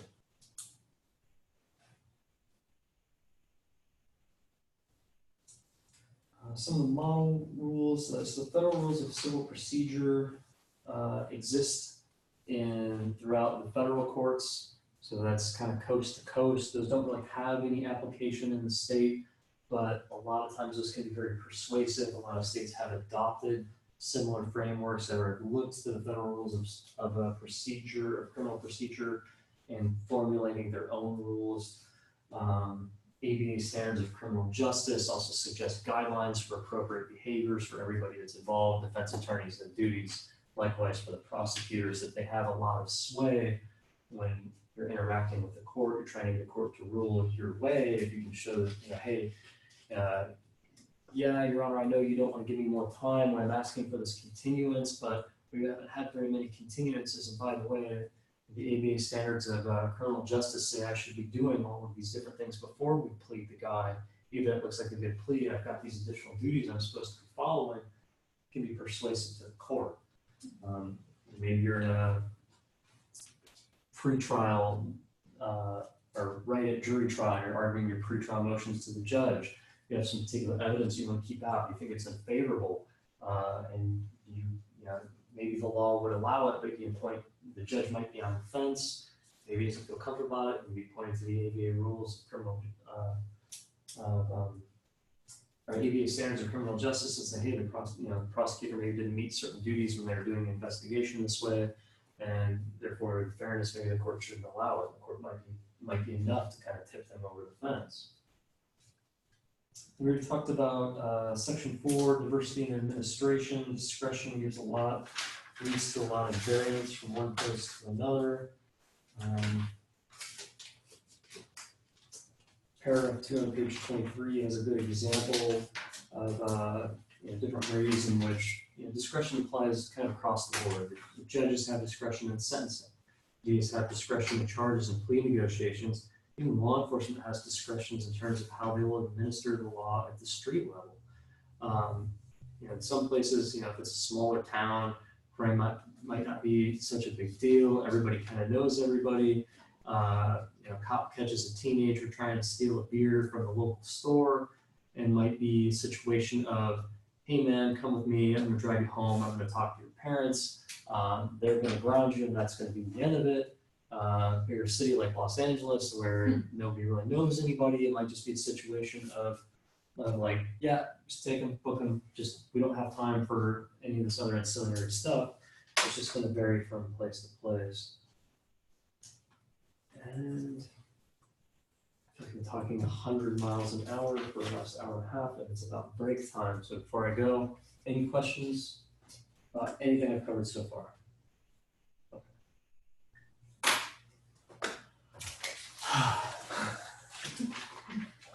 Very informative thing. If it's too much, just let me know. But I could go on forever. No, it feels like for me at least, it feels like a broad overview of what the criminal procedure process is. So. Especially for you, it must be. So. Feels really hot in here too. I will say, I asked him, Trish or you guys, I'll ask you, because I did turn to him and I asked him, which is funny because you said, this is interesting to me. I look at that and it just is not interesting. Like criminal, just not interesting. Procedure, I'm looking at it and I'm like, to me it looks like there's more loopholes here, and no wonder my opinion again, is, it looks like there's more room for error in criminal law than there is in civil or other areas. They seem like they have it more put together and a process better put together than in criminal. It seems like criminal is like, and it's like, this is the more important one. Our lives are at stake. A couple things here, folks. You're getting a defense perspective. So there is, my perspective is, it's my duty to try and get the best result I can for my client. So if I can find some kind of way to get my client out, I'm bound to do that. Like I said, if the DA has missed something and they're charging, then my duty is to act very, very quickly, advise my client, and we will take advantage of situations that we have to. I think another reason why you see a little bit more leniency and maybe some variance is because people's lives are at stake, right? In the civil realm, you miss a motion date, you're done, right? That's it. It's over. You might want to call your malpractice insurance, right? In the criminal realm, I think that the court is much more interested in getting to the correct legal result. So, hearings are hearings, so that's the end of it, but it just didn't interest me. Do you see this and any of you see it and go, oh, that seems interesting? I mean, like the process all looks good. For me, it does, because I don't really know much about it at all. I haven't had any. Yeah. I've had only civil exposure, so for me, it's definitely of interest. But I was just asking, so I I was just curious this time. It's an overview of the process, and it's very different. It's much more court-centered than you will deal with in civil, where in civil, you will what? You'll meet with a client, you'll chat with them, you'll talk with them, you'll start doing investigation. Courts aren't even involved at this point. Maybe you'll even call this individual who you're looking at suing. And might try and engage in a negotiation with them. They'll probably hire an attorney. You might start engaging in negotiations before anything even gets filed. Because once you get things filed with the court, then things are going to move very, very quickly. Most people are going to file a motion to dismiss right away. Then you have to have all your ducks in order before you even get there. And then the civil judicial mandates for how quickly you get a case to trial are much more rigid than in criminal. In criminal, you have that right to a jury trial. It's going to be provided. In civil, that has to be paid for. So someone's going to have to pony that money up. Usually the plaintiff's going to pony that money up with the jury in advance before you can even get there. You miss deadlines, sorry, it's done. We're just dealing with money, but It's more involved with the state's money and who's, yeah, and the criminal side of things, if you need more time, a lot of times you're going to get more time. And I think what would likely happen before a judge starts forcing somebody out when they're not ready is you might see a judge would more likely, I think, rather than risk having somebody get convicted because their attorney's not prepared, you might see them start doing things like sanctioning an attorney or kick the attorney off the case for not doing what they're supposed to do to protect the individual's rights since their liberty is at stake. Mm-hmm.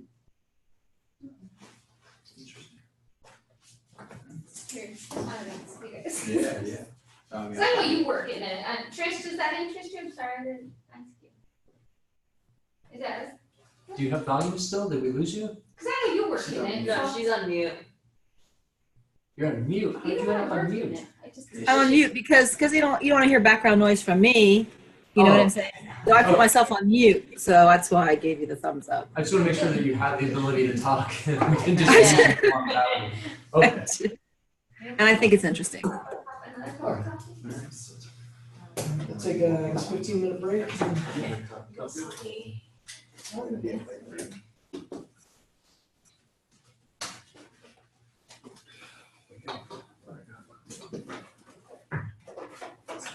you really haven't seen a big change in the courts regarding the bail? Like it really hasn't affected?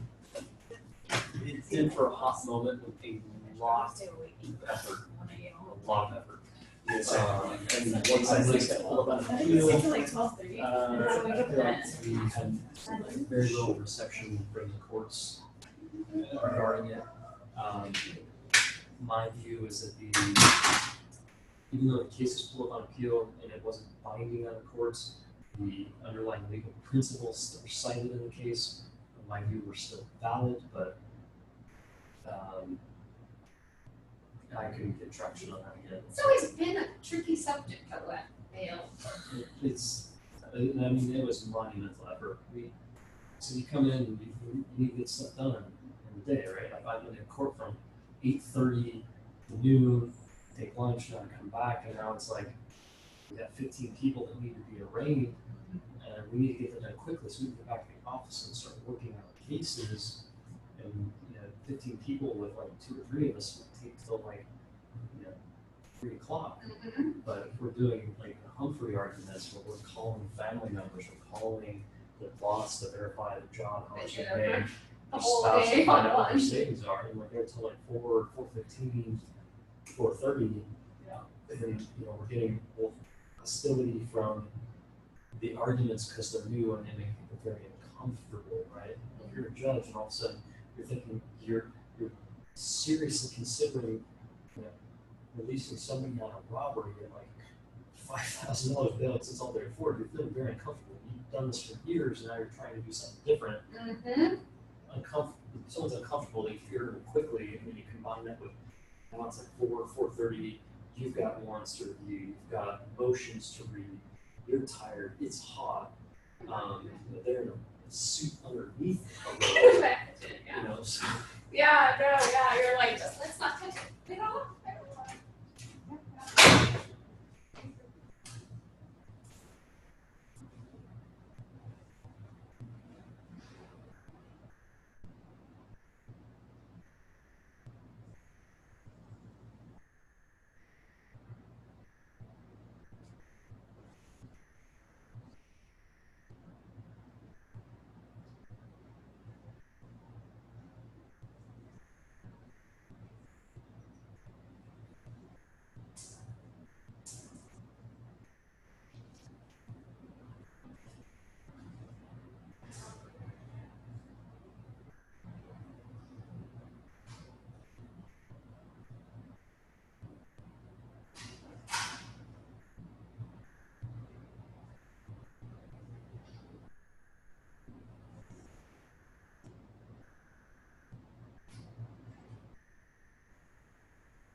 you have a second?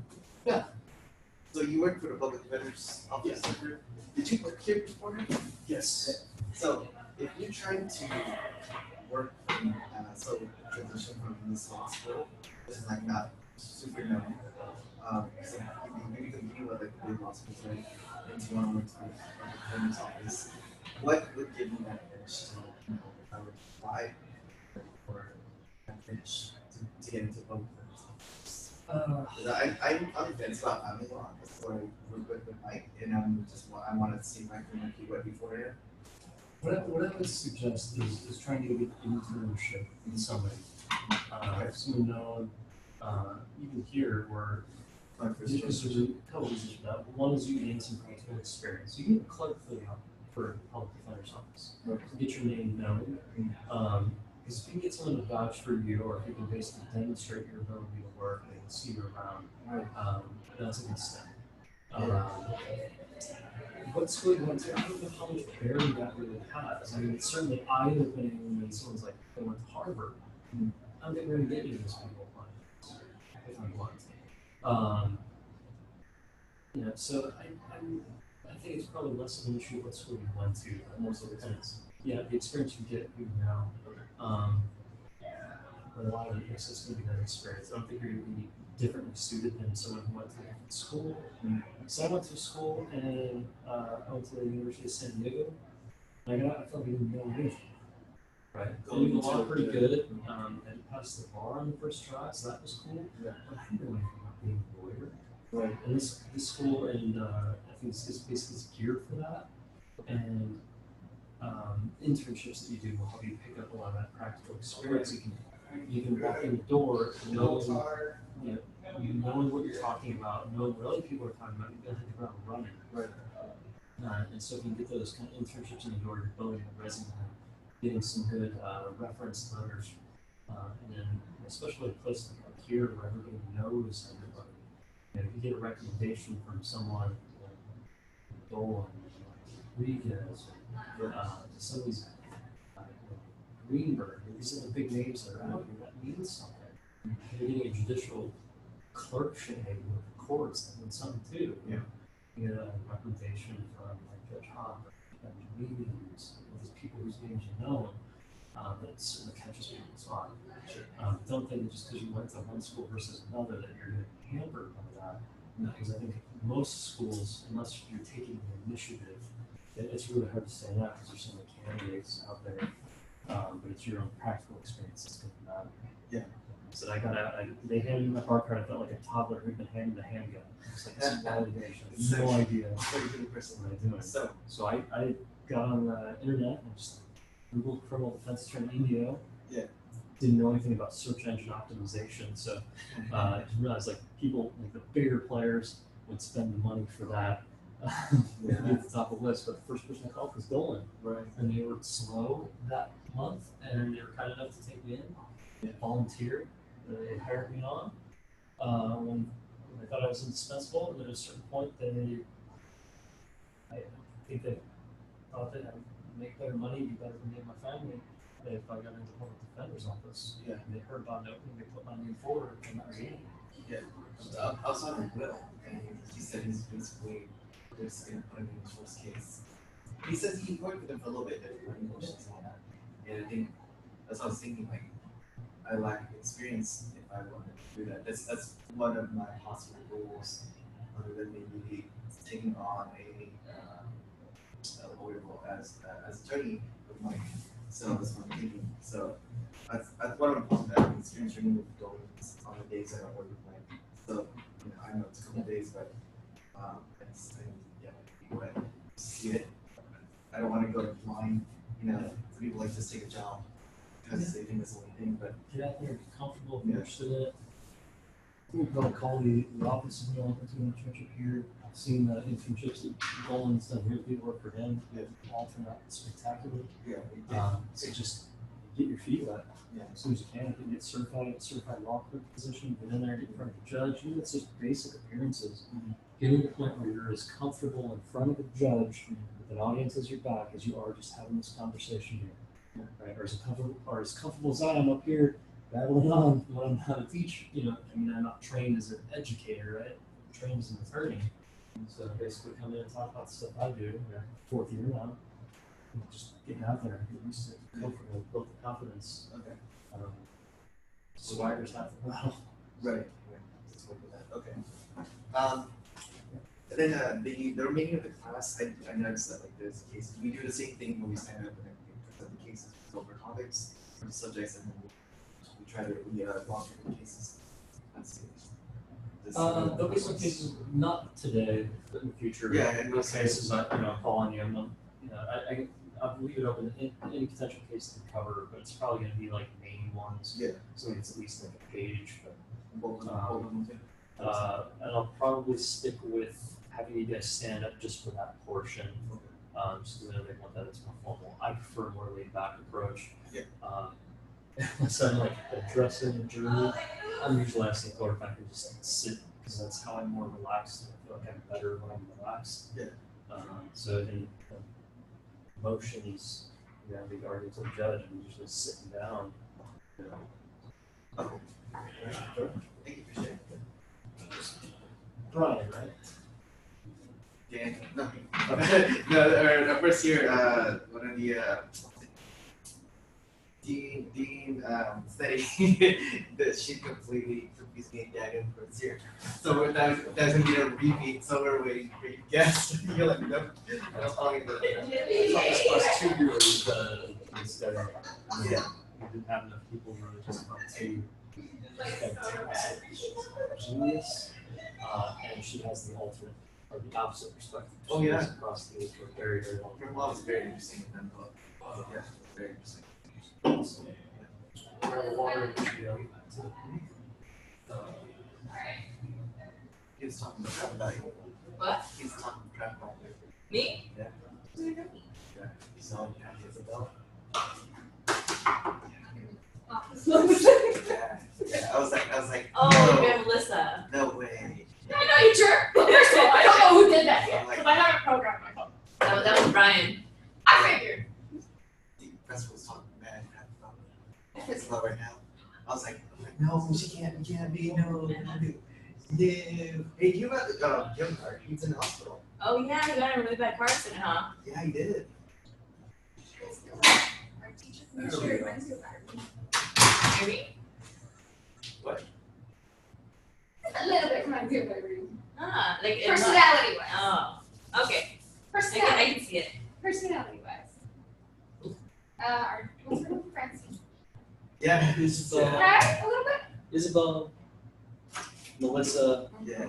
Brian, Daniel, Trish. Close. Trish's book.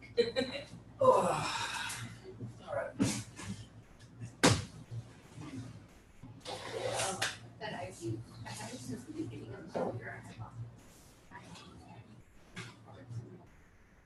You there, Trish? Oh, shit. Deep room. I'm not sure, but you can take it. They're really good.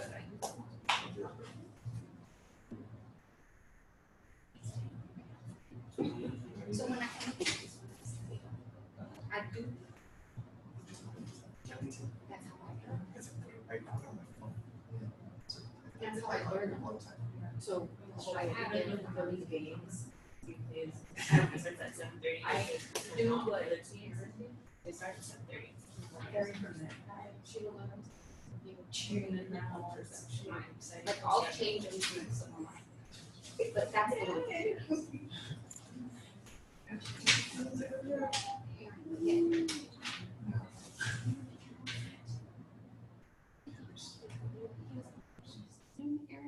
All right, we're back. All right. We move on to the incorporation doctrine.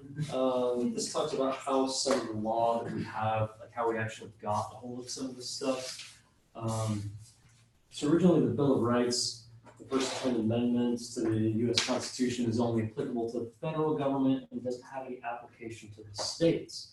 So all the things that we're used to seeing, your right to a jury trial, and your right to be free from searches and seizures, all those things that we just take for granted nowadays, Even the Miranda rights, right? You have the right to remain silent. Anything you can say can and won't be used against you. You have the right to an attorney, all that stuff. Originally, it was just the federal government. 14th Amendment is what changed this. We have the Due Process Incorporation, which started applying the Bill of Rights to the states. Initially, there's some question of, is it bringing it wholesale? Is it its own thing? Is it somewhere between? The long result is that it ends up being both. It's kind of its own thing and bringing in some of the stuff from the original Bill of Rights. Eventually, we end up with Matt versus Ohio, which gives us a 4th Amendment, Malloy versus Hogan, which gives a partial 5th, and then the one that gives me my job, Gideon versus Wainwright, partial 6th Amendment incorporation, right to indigent, or basically the right to an attorney and the state's requirement to appoint one.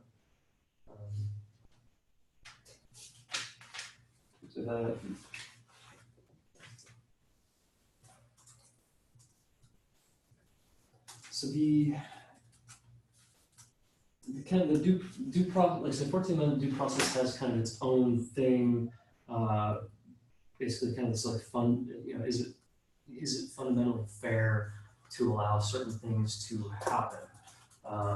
So that's kind of its own thing, and then the incorporation doctrine is basically looking at these individual amendments and individual clauses within the amendments of the Bill of Rights. Are they so fundamental to our ordered scheme of liberty that they should be binding on the states as well as the federal government?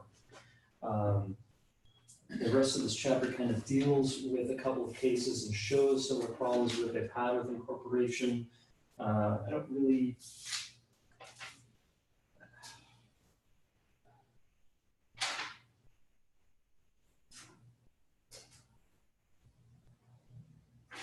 The main one that you should remember from this section is probably McDonald versus the city of Chicago.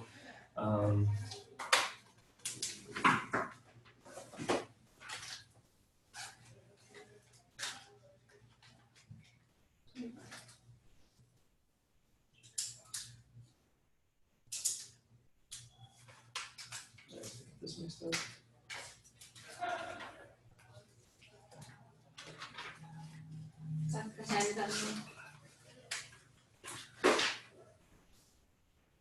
Oh, never mind. I'll take that back.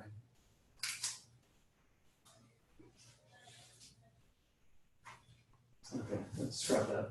So McDonald versus City of Chicago is just kind of showing that this incorporation doctrine is still ongoing, right? It's a relatively recent case, 2010, a decade old, it's still kind of like yesterday in dealing with legal terms. So they're still kind of struggling with some of these issues, and it gives us kind of a rundown on the history of the incorporation doctrine.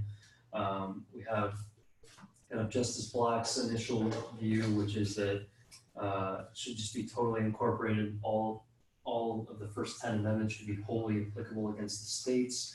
And then what ended up happening was more of a selective incorporation, a kind of case by case. And then the standard basically being, like I said, that fundamental, are the rights fundamental to the American scheme of ordered liberty? Basically, if they look at it and that's what they determine, this particular right we're dealing with, it is so fundamental to how we do things and how we view ourselves as American. That's when the federal courts are going to apply those particular things to the states and restrict the states in the same way as the federal government. Roshan versus California kind of gets into some of the discussions and some of the problems that they've had and some of the things that they've struggled with throughout the years. Roshan is a case where law enforcement gets this tip that there's some illegal narcotics dealing going on. They go into the defendant's home at night. So they just kind of walk into the bedroom. They see some pills on the table. They ask about it. Mr. Roshan grabs them, shoves them down his mouth, and swallows them. They take him to the hospital, and they do a forcible stomach pump, right? So that's pretty extreme for a variety of different reasons, because you can think about what an individual is doing, or like just, hey, in the middle of the night, some people might be sleeping naked in their own bed. Their spouse might be there. These things are very personal to an individual, And then, so you have the cops that are basically barging in this situation, and then on top of it, now they're forcibly having somebody's stomach pumped. Never had that done, but I don't know. Usually medical terms are almost designed to make things sound less worse than what they are, and stomach pump sounds pretty terrible to me, so I can't imagine that that's a fun thing. Well, if you can't search somebody's purse, I'm sure you can't search their belly. Yeah. It's like. So the court held that this is basically, they put this under the 14th Amendment due process under its own thing. And this still kind of exists as like its own thing in addition to those parts of the Bill of Rights that have been incorporated against the states. And it's basically something that shocked the conscience, right? You're forcibly pumping this person's stomach. This process in which this evidence is being obtained is just garish, right? Think about this. This is uncivilized, right? We don't want our society to be known as the people who just barge into people's house, yank them out, and then go have their stomach pumped just to get a couple of drugs for a drug conviction. So that's what they end up basing this decision on. This is kind of its own thing. They're not incorporating anything in this, but some of the incorporation arguments are going on. So we have Justice Black, who I just mentioned, wanted the total incorporation of the first 10 amendments, the whole Bill of Rights against the state. He wants to use the Fifth Amendment protection against self-incrimination to apply. He wants a faithful adherence to the specific protections of the Bill of Rights because he feels that it ensures a more permanent protection for individual liberty than the more nebulous Fourth Amendment due process, right? Shocks the conscience. Well, there's some things that are going to be very obvious to us that will shock the conscience, right? But think back 100 years ago, what would shock the conscience, the average American 100 years ago, 200 years ago? What would shock the conscience of the average Roman, right? Throwing people in a pit, having them fight tigers and each other to the death. It varies. It's not, and it's still kind of nebulous. One judge might find something shocking, and another judge, maybe with a little bit more world experience, might not be so offended by it. We don't know. It might be a judge who's like, I've had a stomach pump before. I didn't think it was that bad. It's done by a doctor. It's fine with me. Certainly. So Justice Black wants something that's just a bit more concrete, right? If you incorporate under the Fifth Amendment, that's it. That's done. That's not changing. There's nothing nebulous about it. Self-incrimination, you're not taking anything from anybody. Then we move on to, I can't even pronounce this right. Breitbart.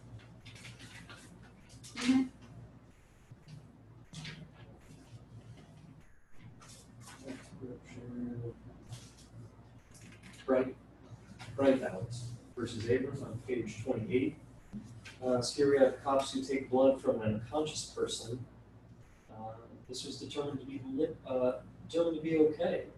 We had an intervening case after Roshan, the Irvine case, which is limited Roshan, basically situations of coercion or actual physical violence.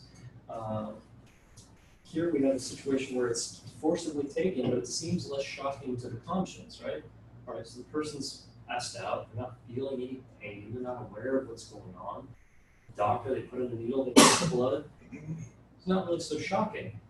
But if you look back to Justice Black's view, right, this is problematic. You can see how his view is one to total incorporation would have been much stronger here. You've taken something out of somebody's body against their will, and now you want to use it against them.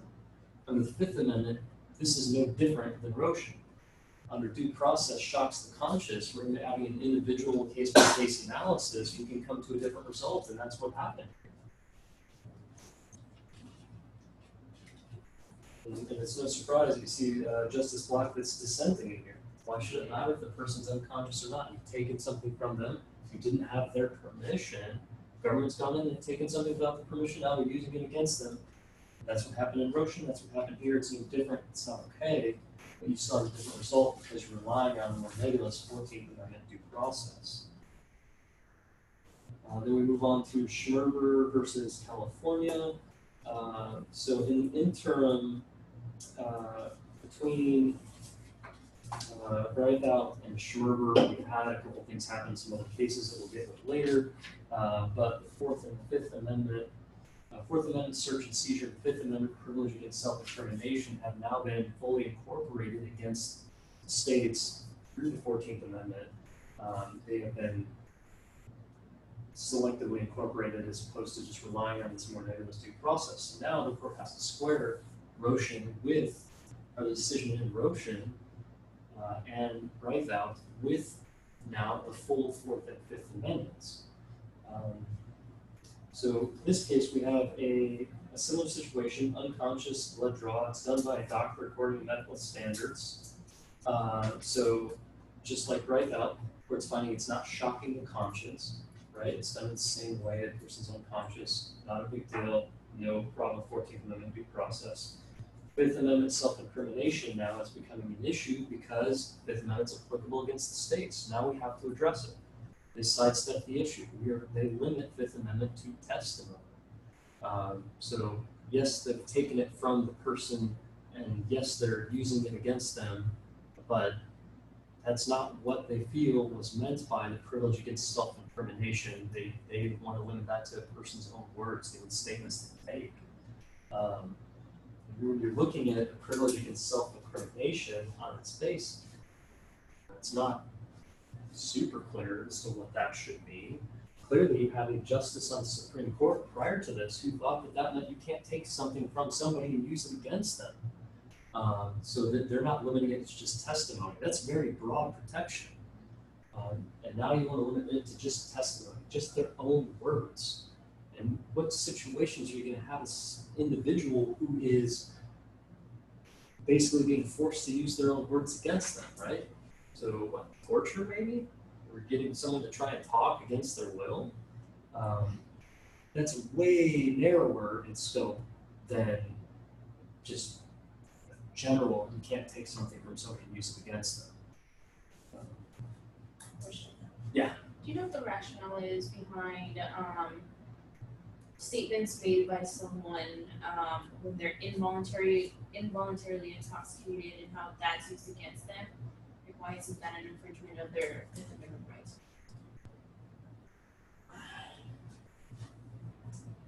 It's going to be partially because the Constitution restricts the government.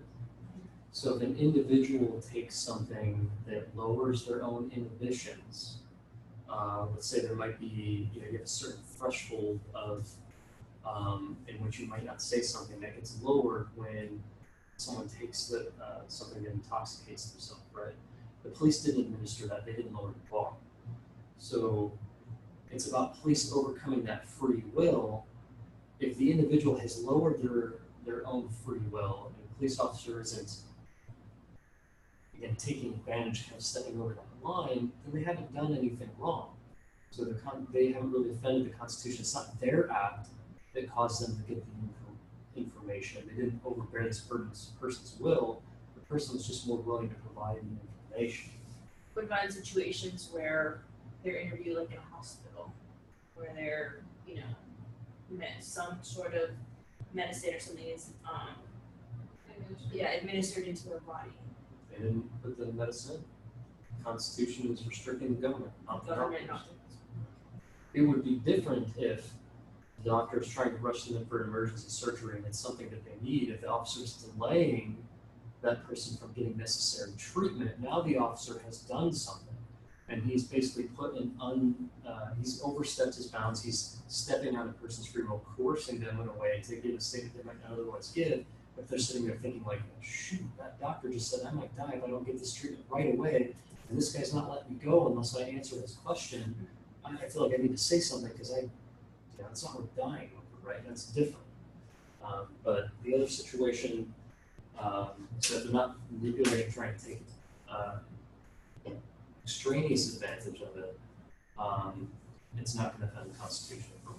We're going to get a case later on that dealt with an individual who had a underlying mental health disorder. And so he felt these voices were compelling him to basically fly halfway across the country, go to law enforcement, and confess a murder that he committed a decade prior. So the police take the information, they talk to him, they question him, they use it, and then they end up getting a conviction. And the courts later found that okay. They didn't take any unnecessary advantage. They didn't, play it up and claim to be, the voice of God, and then, manipulating and feeding off of that, so to speak. They just took it as it was, but they weren't overstepping and they weren't leveraging it per se to try and get additional information. Make sense? Okay. Get the substantive stuff. See, it's much more fun than just procedural frameworks. Okay, so Schmerber, so they said it doesn't shock the conscious. Right thought didn't shock the conscious. This doesn't. Self-incrimination is going to be limited to testimony, so that's not going to do it. Fourth Amendment search and seizure. We didn't have a warrant, but hey, we have a warrant exception, exigency. We're going to get into all this stuff later, so don't worry about, oh, I can't remember all these little things now. We get there. Basically, if one of the exceptions you might have to a warrant is, hey, if it's going to take so long to get a warrant that the evidence is gone, well, what good is it, right? No law enforcement officer is going to be discouraged from doing his best to follow the law if it wouldn't have any effect anyways. So you get it now or you get it never. And that was the case of Schmerber. When alcohol levels dissipate over time, so the court found an exception to the Fourth Amendment. So here we have a situation where initially if the Bill of Rights had been fully incorporated, as Justice Black wanted, this case might have come down different. Now we have about a decade or two of intervening cases and some slow erosion of some of these rights, some partial incorporation, and now we have a completely different result. This case, Schmerber is not super good law anymore. McNabb versus Mealy, I believe it was, came down later on, and the issue came up undoing the Fourth Amendment issue. What's that? You said McNabb versus what? Yes. Or maybe I'm thinking McNeely. I'm trying to remember it. It's not cited in this section. Schmerber, 1966. I believe it was McNeely. Came down 2015-ish. Big difference being exigency, right? Now we have cell phones. We have judges with on-call cell phones. You have a person who's in a hospital, they're unconscious, there's a DUI, there's an accident, there's other people that are hurt. We need that evidence. What reason is there that the cop can't make a 2-minute phone call to an on-call magistrate to get a warrant to get that blood? Not much, right? There might still be some situations, hey, we find this guy in the middle of a field, he's drunk, he's passed out, he got a cut on his head, we don't know, we brought him in, and all of a sudden, 2 hours later, we find an overturned truck in the same field with a dead body in the passenger seat. Oh, we might have a DUI fatality on our hands, and we just lost 2 hours, right? Maybe I don't have that minute. Get that blood now. We'll deal with it later, right? Some parts of Schmerber are still good. It's still got to be, medical standards, right? If it's a cop trying to figure out how to work a syringe in the parking garage of the jail, that's not going to be okay. On-call nurse maybe at a jail in a cleaner setting might not be a problem. So the law does still change over time. One of the benefits that we do have is that we do have this kind of separate concept of substantive due process.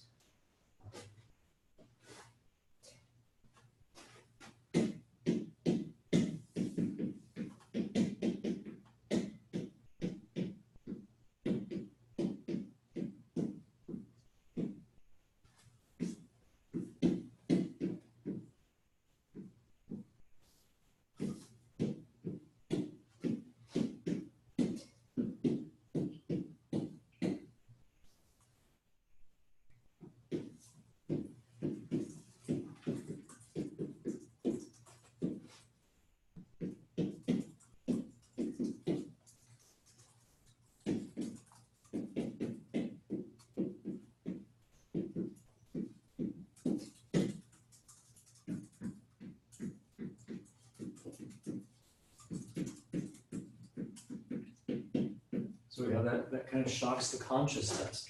That didn't exist. It wasn't really applicable anywhere in the law before we had the 14th Amendment. And because they started treating it like its own thing, as opposed to just using it as like a gateway to bring in the Bill of Rights, we still have this as its own separate thing. So it's still good law. The courts are still kind of reluctant to kind of use it, but it's still, I think, especially at the appellate level and certainly at the Supreme Court level, but on the lower levels, I feel like it is kind of run rampant. You do see it kind of a lot anytime you have a judge that's feeling uncomfortable about the way that the process is going down, or an attorney is, you might hear them call due process, and it's just like everyone hits the brakes and they want to look at it a little bit clearer and make really long records to try and sort that out. County of Sacramento versus Lewis. These cases kind of drive me nuts, so be on the lookout anytime you see 42 USC 1983. Anybody know what that is? Familiar with it? It's what we commonly call a 1983 claim under federal law. If you see this, you are dealing with a civil case, not a criminal case. They aren't very common in this book, but you will see them. So if you're trying to figure out, like, wait, what in the world is going on here? Are they suing somebody as a cop on trial? If you see the 42 USC section 1983, you know you're dealing with a civil case. That's what this is. We have a cop that is following motorcycle stops, cop car slides in a motorcycle, kills the passenger. Now the family is suing, claiming that the police officer's conduct kind of shocked the conscience here. You know, really, do you need to go to these extremes to try and catch someone on a motorcycle? You know that they're kind of at risk. You can see how the court treated it here. They wanted to see something more in order to sustain a civil suit. Essentially, they would have had to found the cop was acting in almost like a vindictive way, or had some intent to harm an individual as opposed to just detain them. So they basically denied relief here. But it's just kind of highlighting that substantive due process is still its own thing. So substantive due process, what was done, is shocks the conscience. It's concerned. Procedural due process is the method in which something was done was improper. This is where things start to get a little bit messy. We have a case, Matthews versus Eldridge. We don't get really any facts on this here, but this used to be the standard for any time we're dealing with due process. The government is basically taking something away from somebody. We don't like the method in which it is being done. The court had a multi-factor test. You're going to look at private interest involved, the risk of erroneous deprivation based on the procedures in place, and the government interest. Eventually, you ended up with a separate one for criminal law, DA's office versus Osborne. Does the state practice offend some principle of justice so rooted in the traditions of our people to be ranked as fundamental? This is a situation where you had an individual who asked for basically a DNA retest with new technology that he believed would exonerate, and that was denied.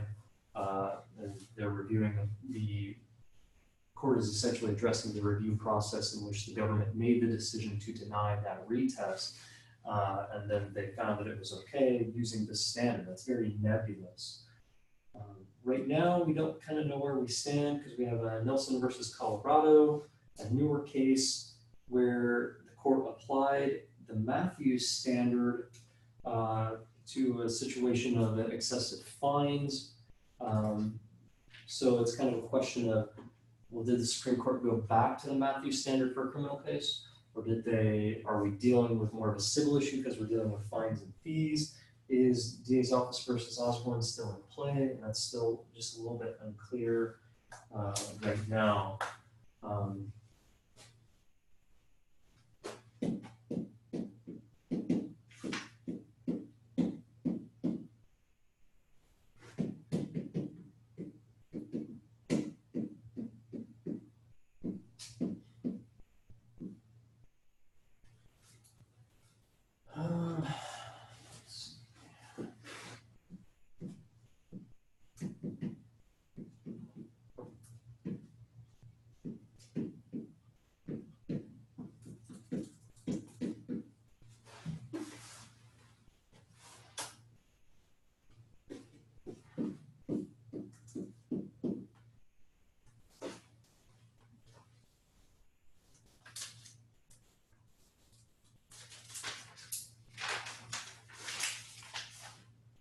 Any questions about this so far?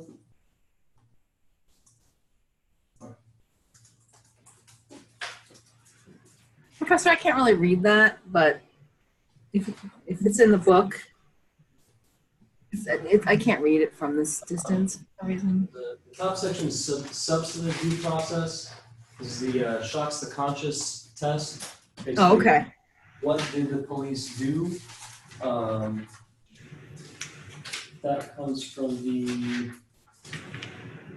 Roshan case.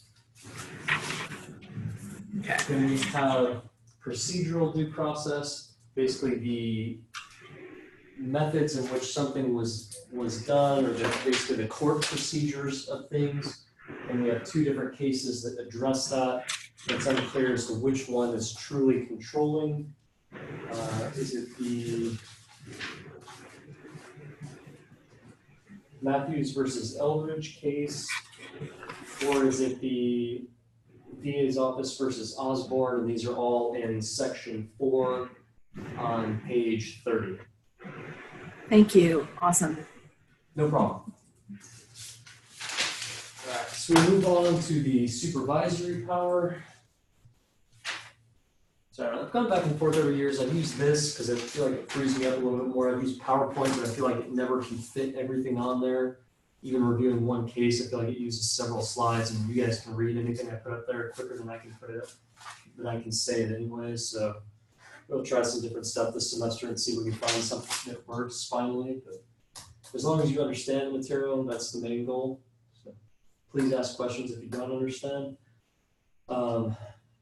Supervisory power, so the federal court has the ability to kind of supervise how it runs its own thing, right? How do we do the day-to-day operations? What are we going to allow? What are we not going to allow? This is limited whenever the legislature enacts its own rules that are on point. So if the legislature says, okay, this is the rule, then there can't be a court rule that conflicts with that because the legislature has that sole lawmaking authority. But where they're silent, then the federal court has its own ability to kind of do what it wants.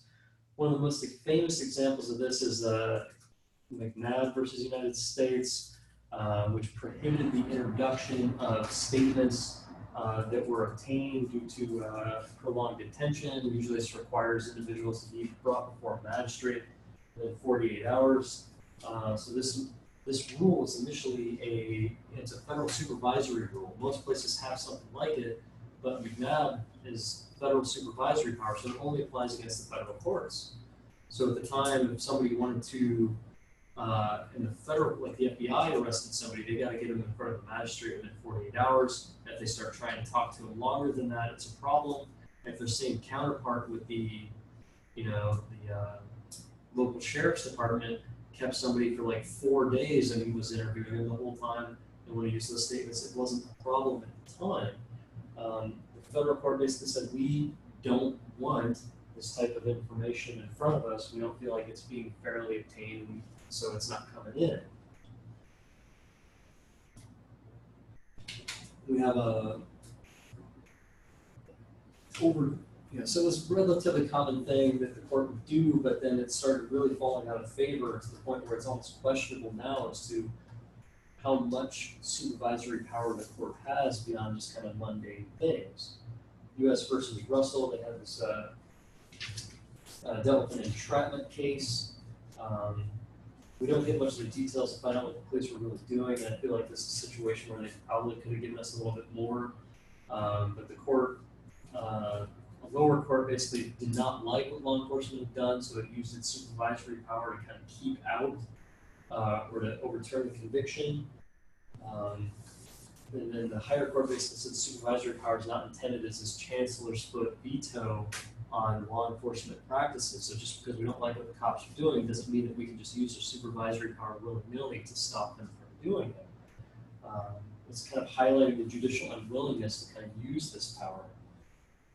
U.S. versus Painter. We'll come across this case later on when we're dealing with Fourth Amendment standing. It's a situation where an IRS agent steals documents from a representative of a Bohemian bank. Some of those documents have information that pertain to a United States citizen, taxpayer, or non-taxpayer, as the case appears to have been. it got him in trouble.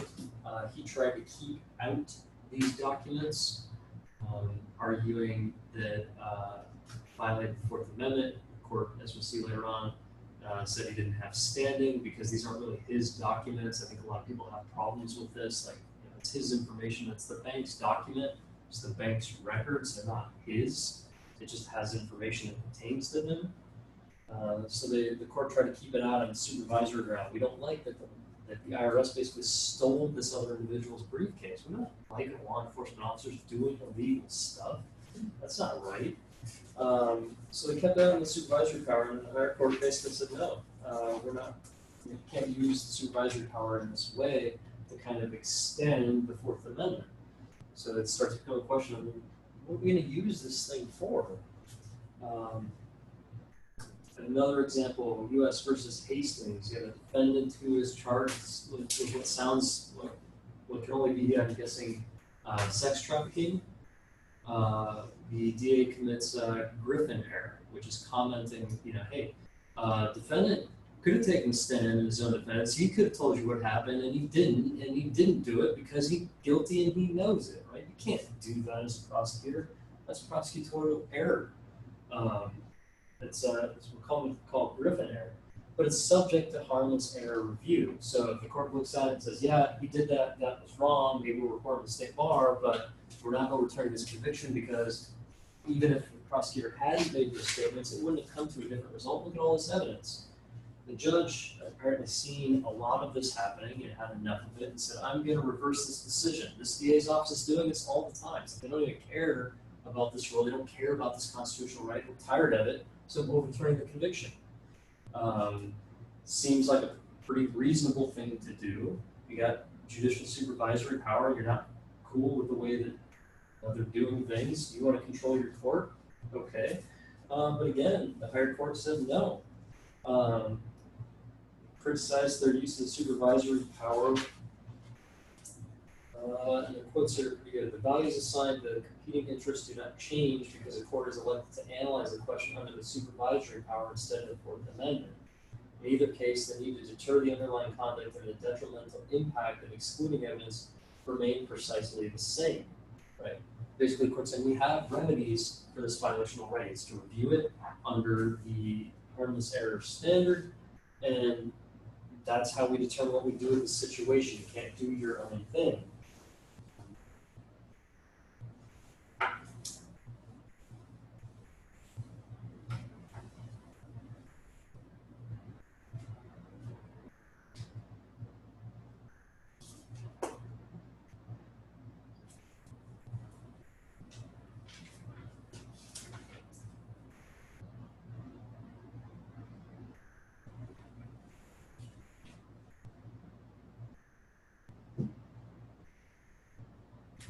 The 34 kind of gives an explanation of the purpose of the supervisory power. The purpose of the underlying use of supervisory powers are threefold: implement a remedy for violation of recognized rights, with the implication being where there's not one already, to preserve judicial integrity by ensuring that a conviction rests on appropriate considerations validly before the jury, and is a remedy designed to deter legal conduct.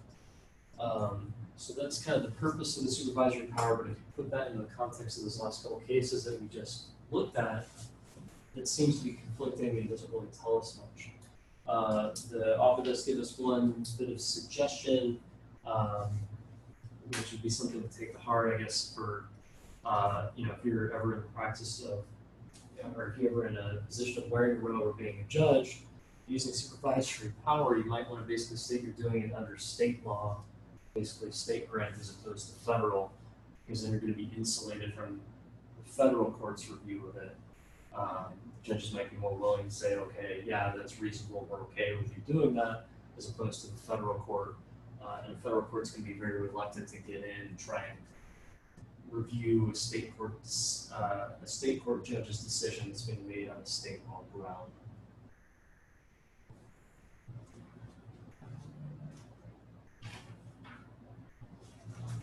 That wraps it up. We have the various law review articles, giving kind of an overview on some different viewpoints of the current state of criminal defense and the law. Some are very opinionated, and a lot of them are backed by statistics. Is there any ones in particular anyone wants to talk about? Otherwise, we can wrap up early.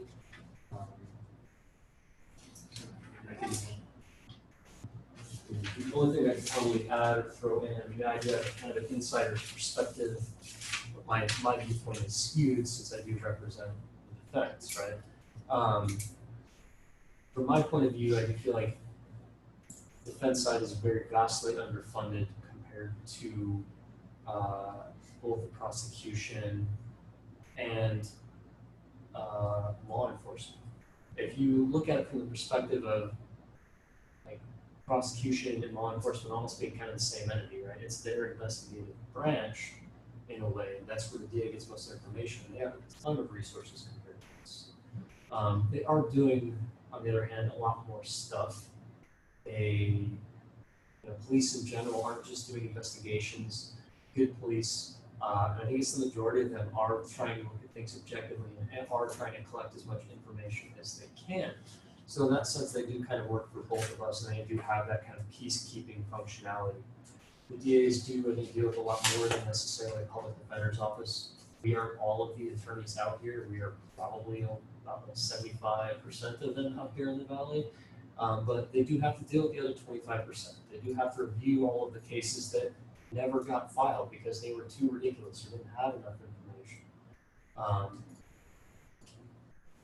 Once they get to the trial setting, the burden is on them, and that is a lot higher. It's not necessarily equally weighted, but prepping a trial and getting witnesses there is like herding kittens. I can show up with nothing and still defend a case most of the time. I'm not going to do that, but I could. They will always have to have witnesses. They will usually have to have at least like 3, and sometimes as many as like 5 or 10. Getting all of those people in one place and lined up on certain dates and dealing with their schedules because they don't want to be there is a very difficult task. Generally, I think everyone is underfunded and overworked if you're working in the public sector, and that is a shame because it does lead to a lot of things that probably shouldn't happen. DAs that might not have enough time to look at a case, to feel comfortable in making more risky decisions that might be more beneficial to individuals and thus the community in the long run. Defense attorneys that might not have enough time to look at cases as fully as they should in order to help out their clients to the extent that you'd want them to do in every single case. Same thing with judges. Race issues, I think, are pretty problematic, and I don't really know how those can really get squared up in this setting. As mentioned before, that swimmer case, right? That's kind of endemic. When you're dealing with raw statistics, and I really don't like talking about statistics, I let it apply to individuals, but when you're looking at broad spectrums, right? Most of the time, if I have white clients that are coming in, they're coming from backgrounds that are, like suburban, middle America type of stuff. They have relatively normal upbringings, which means that at one point they probably have a job, they might have had some college, they probably played some sports in school. Individuals that might have come from like thermal or DHS, right? They're coming from places where they do not have that same social economic background. They might be raised by one parent, they might be raised by their grandparents, they might have multiple family members addicted to drugs, that might not have education, it might not have been emphasized when they were younger. So the same individuals get before me in court, let's say they both come in on their first defense, I'm going to have a lot better luck with the individual who has the better background than the one who doesn't really have anything to show me. On the other hand, an individual with a really, really bad background, I might be able to do something for him when I highlight to the judge all those extraneous circumstances. I might be able to do something for him, but you might have that middle of the road person that didn't play sports. Maybe they had one parent, but they weren't involved in drugs. They didn't get hooked on drugs at 12, but they're just trying to survive. They didn't have time to play sports. They had to go and they had to work another job, but they didn't really have a lot going on. They just worked one job from like age 16 to now they're like 24. That person's probably going to get hammered a little bit harder than either the person from the super bad background or the super good background, because they really don't have any much to show for it, or it's much harder to try and find those things to try and argue to the judge one way or another, right? I can argue superstars, I can argue broken homes, but middle ground with just the average Joes get very, very difficult. And I think a lot of them don't have the time to go out and do that stuff either. And I've tried just arguing just that, and that has like very little success in the courts. So yeah, that is a problem too. I'm not really sure how that can be addressed. That leads to all kinds of additional problems too, because everyone in court, they see what other people get, and it's really, most judges don't want to hear, well, this guy got that, because their view is every case is different. But then you'll start having, if you start seeing this kind of discrepancy, individuals are definitely going to get very angry. I do have, certain types of individuals are a lot more distrustful of me than others, just because of that reason. It's sad. Yeah. I mean, at the end of the day, you're just dealing with another, I'm sorry, the way I see it is at the end of the day, you're just dealing with another human being who's sitting up there, who did what we did, went to law school, learned the law, and has their own opinions and is still gonna be biased. Like, they're still human, you know what I mean? So at the end of the day, as much as we wanna put aside the whole, like you said, race and all of that, you still have people, it's a human being sitting up there, and it's like 12 human beings sitting there that are still going to decide based off of their own biased opinions. I kind of feel that way about it. Yeah. So I think it's important to try and recognize biases, try and pull them out, trying to get them out of the system as much as we can. There are limits to what people are capable of doing, what individuals are even capable of putting aside. 100%. Jury selection process, if you guys ever get into that position, is very bizarre. That's one of the things you're trying to do, is pull that out, trying to find those biases, trying to get people to admit that they have them. Yeah. So they can, Or trying to just point them out, because Yeah, everybody has them. It's you'll just get individuals that'll say, yeah, they can be fair, and then the next minute it's like, no, man, you should kick me in a heartbeat, because they wouldn't be sitting there if they didn't do something wrong, right? Exactly. So yeah, it can be kind of a difficult process. So today's class a little bit more amorphous, like I said, some general background stuff, a little bit of a framework, a little bit of discussion on supervisory power.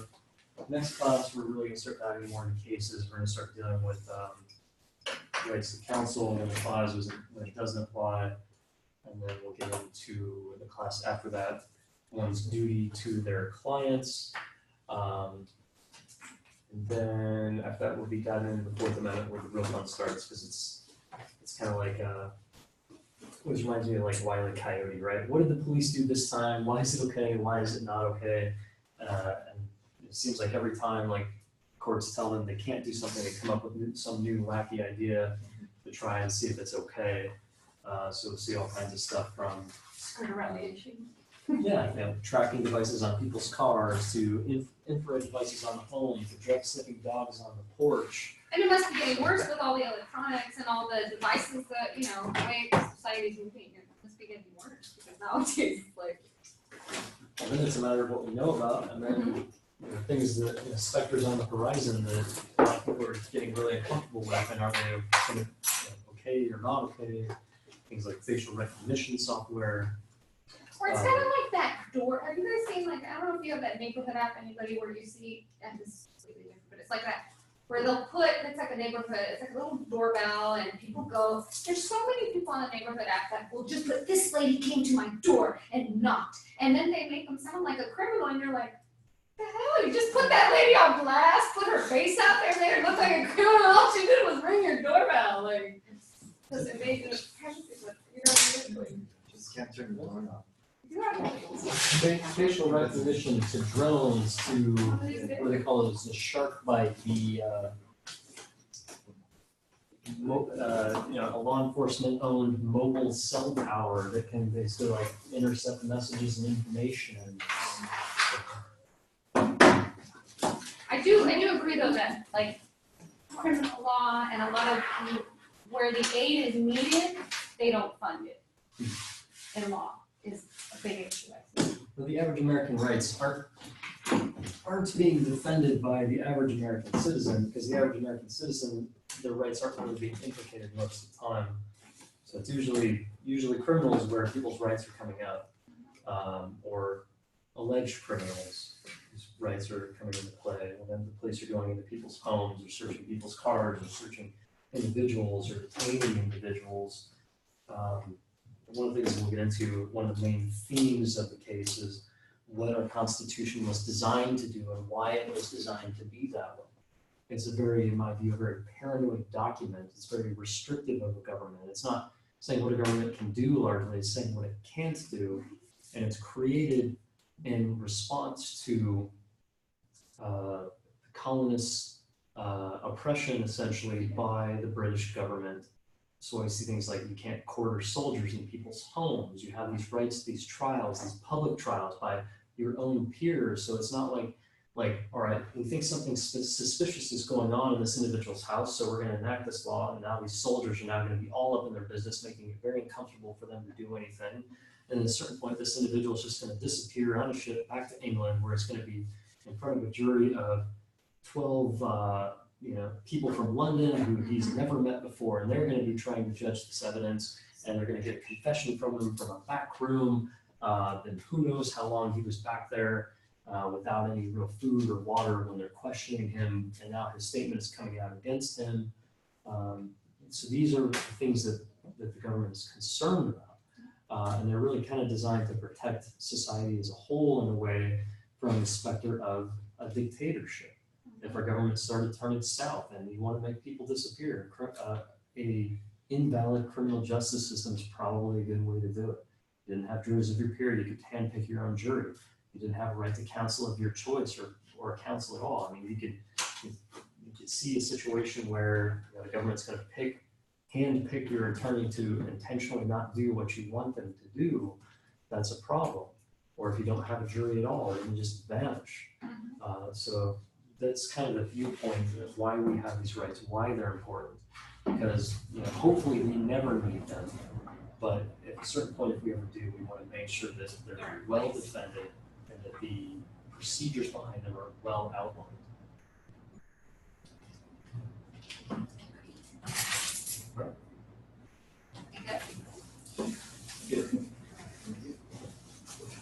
You feel bad for the individuals with the illegal background or the horrible backgrounds, because nobody puts themselves in that situation. Once you get to a certain age, depending on your education and your background, your upbringing and all that, but it's just sad because a lot of these people just don't put themselves in that situation and they have very limited resources, right? So I can work with a really bad background, and a really good background to get a lot of skills that we're talking about. It's the middle of the road ones that I have the most problem with. Usually an individual who's, they weren't playing sports in high school. They weren't getting into trouble either. Maybe that one parent there, life's not great, it's not stellar. It's like that person who's both their parents worked, but they couldn't afford to get them in college and they couldn't get a scholarship or a loan, so they're working an average job. Maybe that kids young, so they're doing a kind of role, but that means they don't have enough time for training stuff, volunteer work, or anything like that. I think it's really, I was going to say it's almost vanilla in a way. It's really hard to characterize that in a way that it's really rude to kind of get a great deal of like the person who's like, oh, he's varsity, he did college for 2 years, he got in an accident, they prescribed him some opioids, he got hooked on that, and became a heroin addict. This is like we can treat the underlying problem, and we know this person's got some skills, so I can suggest to the court, let's give this person a chance, we can get their life back on track. And the other person's like, this person never had a chance at all, we can give them a chance. It's in the middle of the road, right, it's like it's like, yeah, man, they've done everything right. It's just normal. Normal's okay. Normal's good. Normal's rare in the criminal justice system because most of these people have like 30 priors in the background. It just doesn't fit. Well, the extreme cases, whether it's extremely good background, extremely bad background, you're making a judgment that this person had like one moment of weakness, and this is why they're in this situation, something like that, something to that effect, right? So they would a record with only one Right. no record. Look at all of these cases things that this person had going for them. They're varsity this, varsity that, they're on a roll, blah, blah, blah. And they messed up, so they should get more of a break. But the only way you can judge people is based off of appearance, background, and the small amount of intellect you can get from a face-to-face conversation. You don't know that individual. The judges are making that determination too, which is tough on them, because they're trying to determine what. Well, not necessarily. Because usually what I'm doing in these cases, I'm going and talking to family members and talking to the client and trying to get the background info, gathering the documents to present them.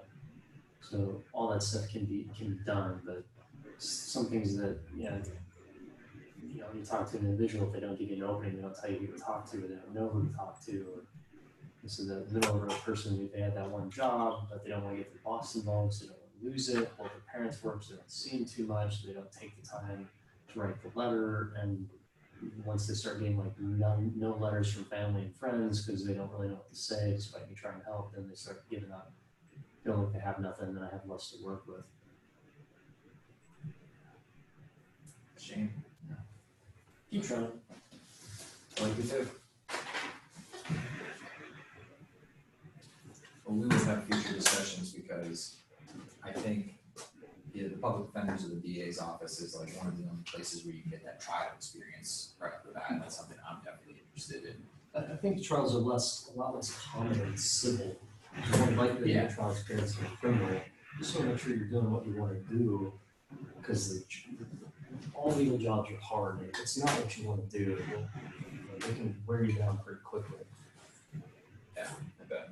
So you gotta find something you want to do, or find some part of it that you really enjoy and focus on that. If the price of trials and the price of trials is long and through like 30 criminal cases, but you love that trial and focus on that shining trial, those moments when you get them, and then just hang in there the best you can the rest of the time. Yeah. But yeah, I know some guys in civil did 5 years, 8 years, no trial. Exactly. And this job, it's like 2 months, and it's like trial. Yeah, last month. So. We had an MCLE last year, it was a civil one, and it was a personal injury attorney, Bill Shapiro, and his son was like in his young 30s, right? Over 30s, and he'd been practicing law for 7 years and hadn't done a jury trial. He was doing his first jury trial that year, and I was like, I don't want that to be me, I'd rather have the experience and have it under my belt, even if I decide it's something I don't want to do, at least I'll have the experience. So I'm a big fan of getting really comfortable in the situation.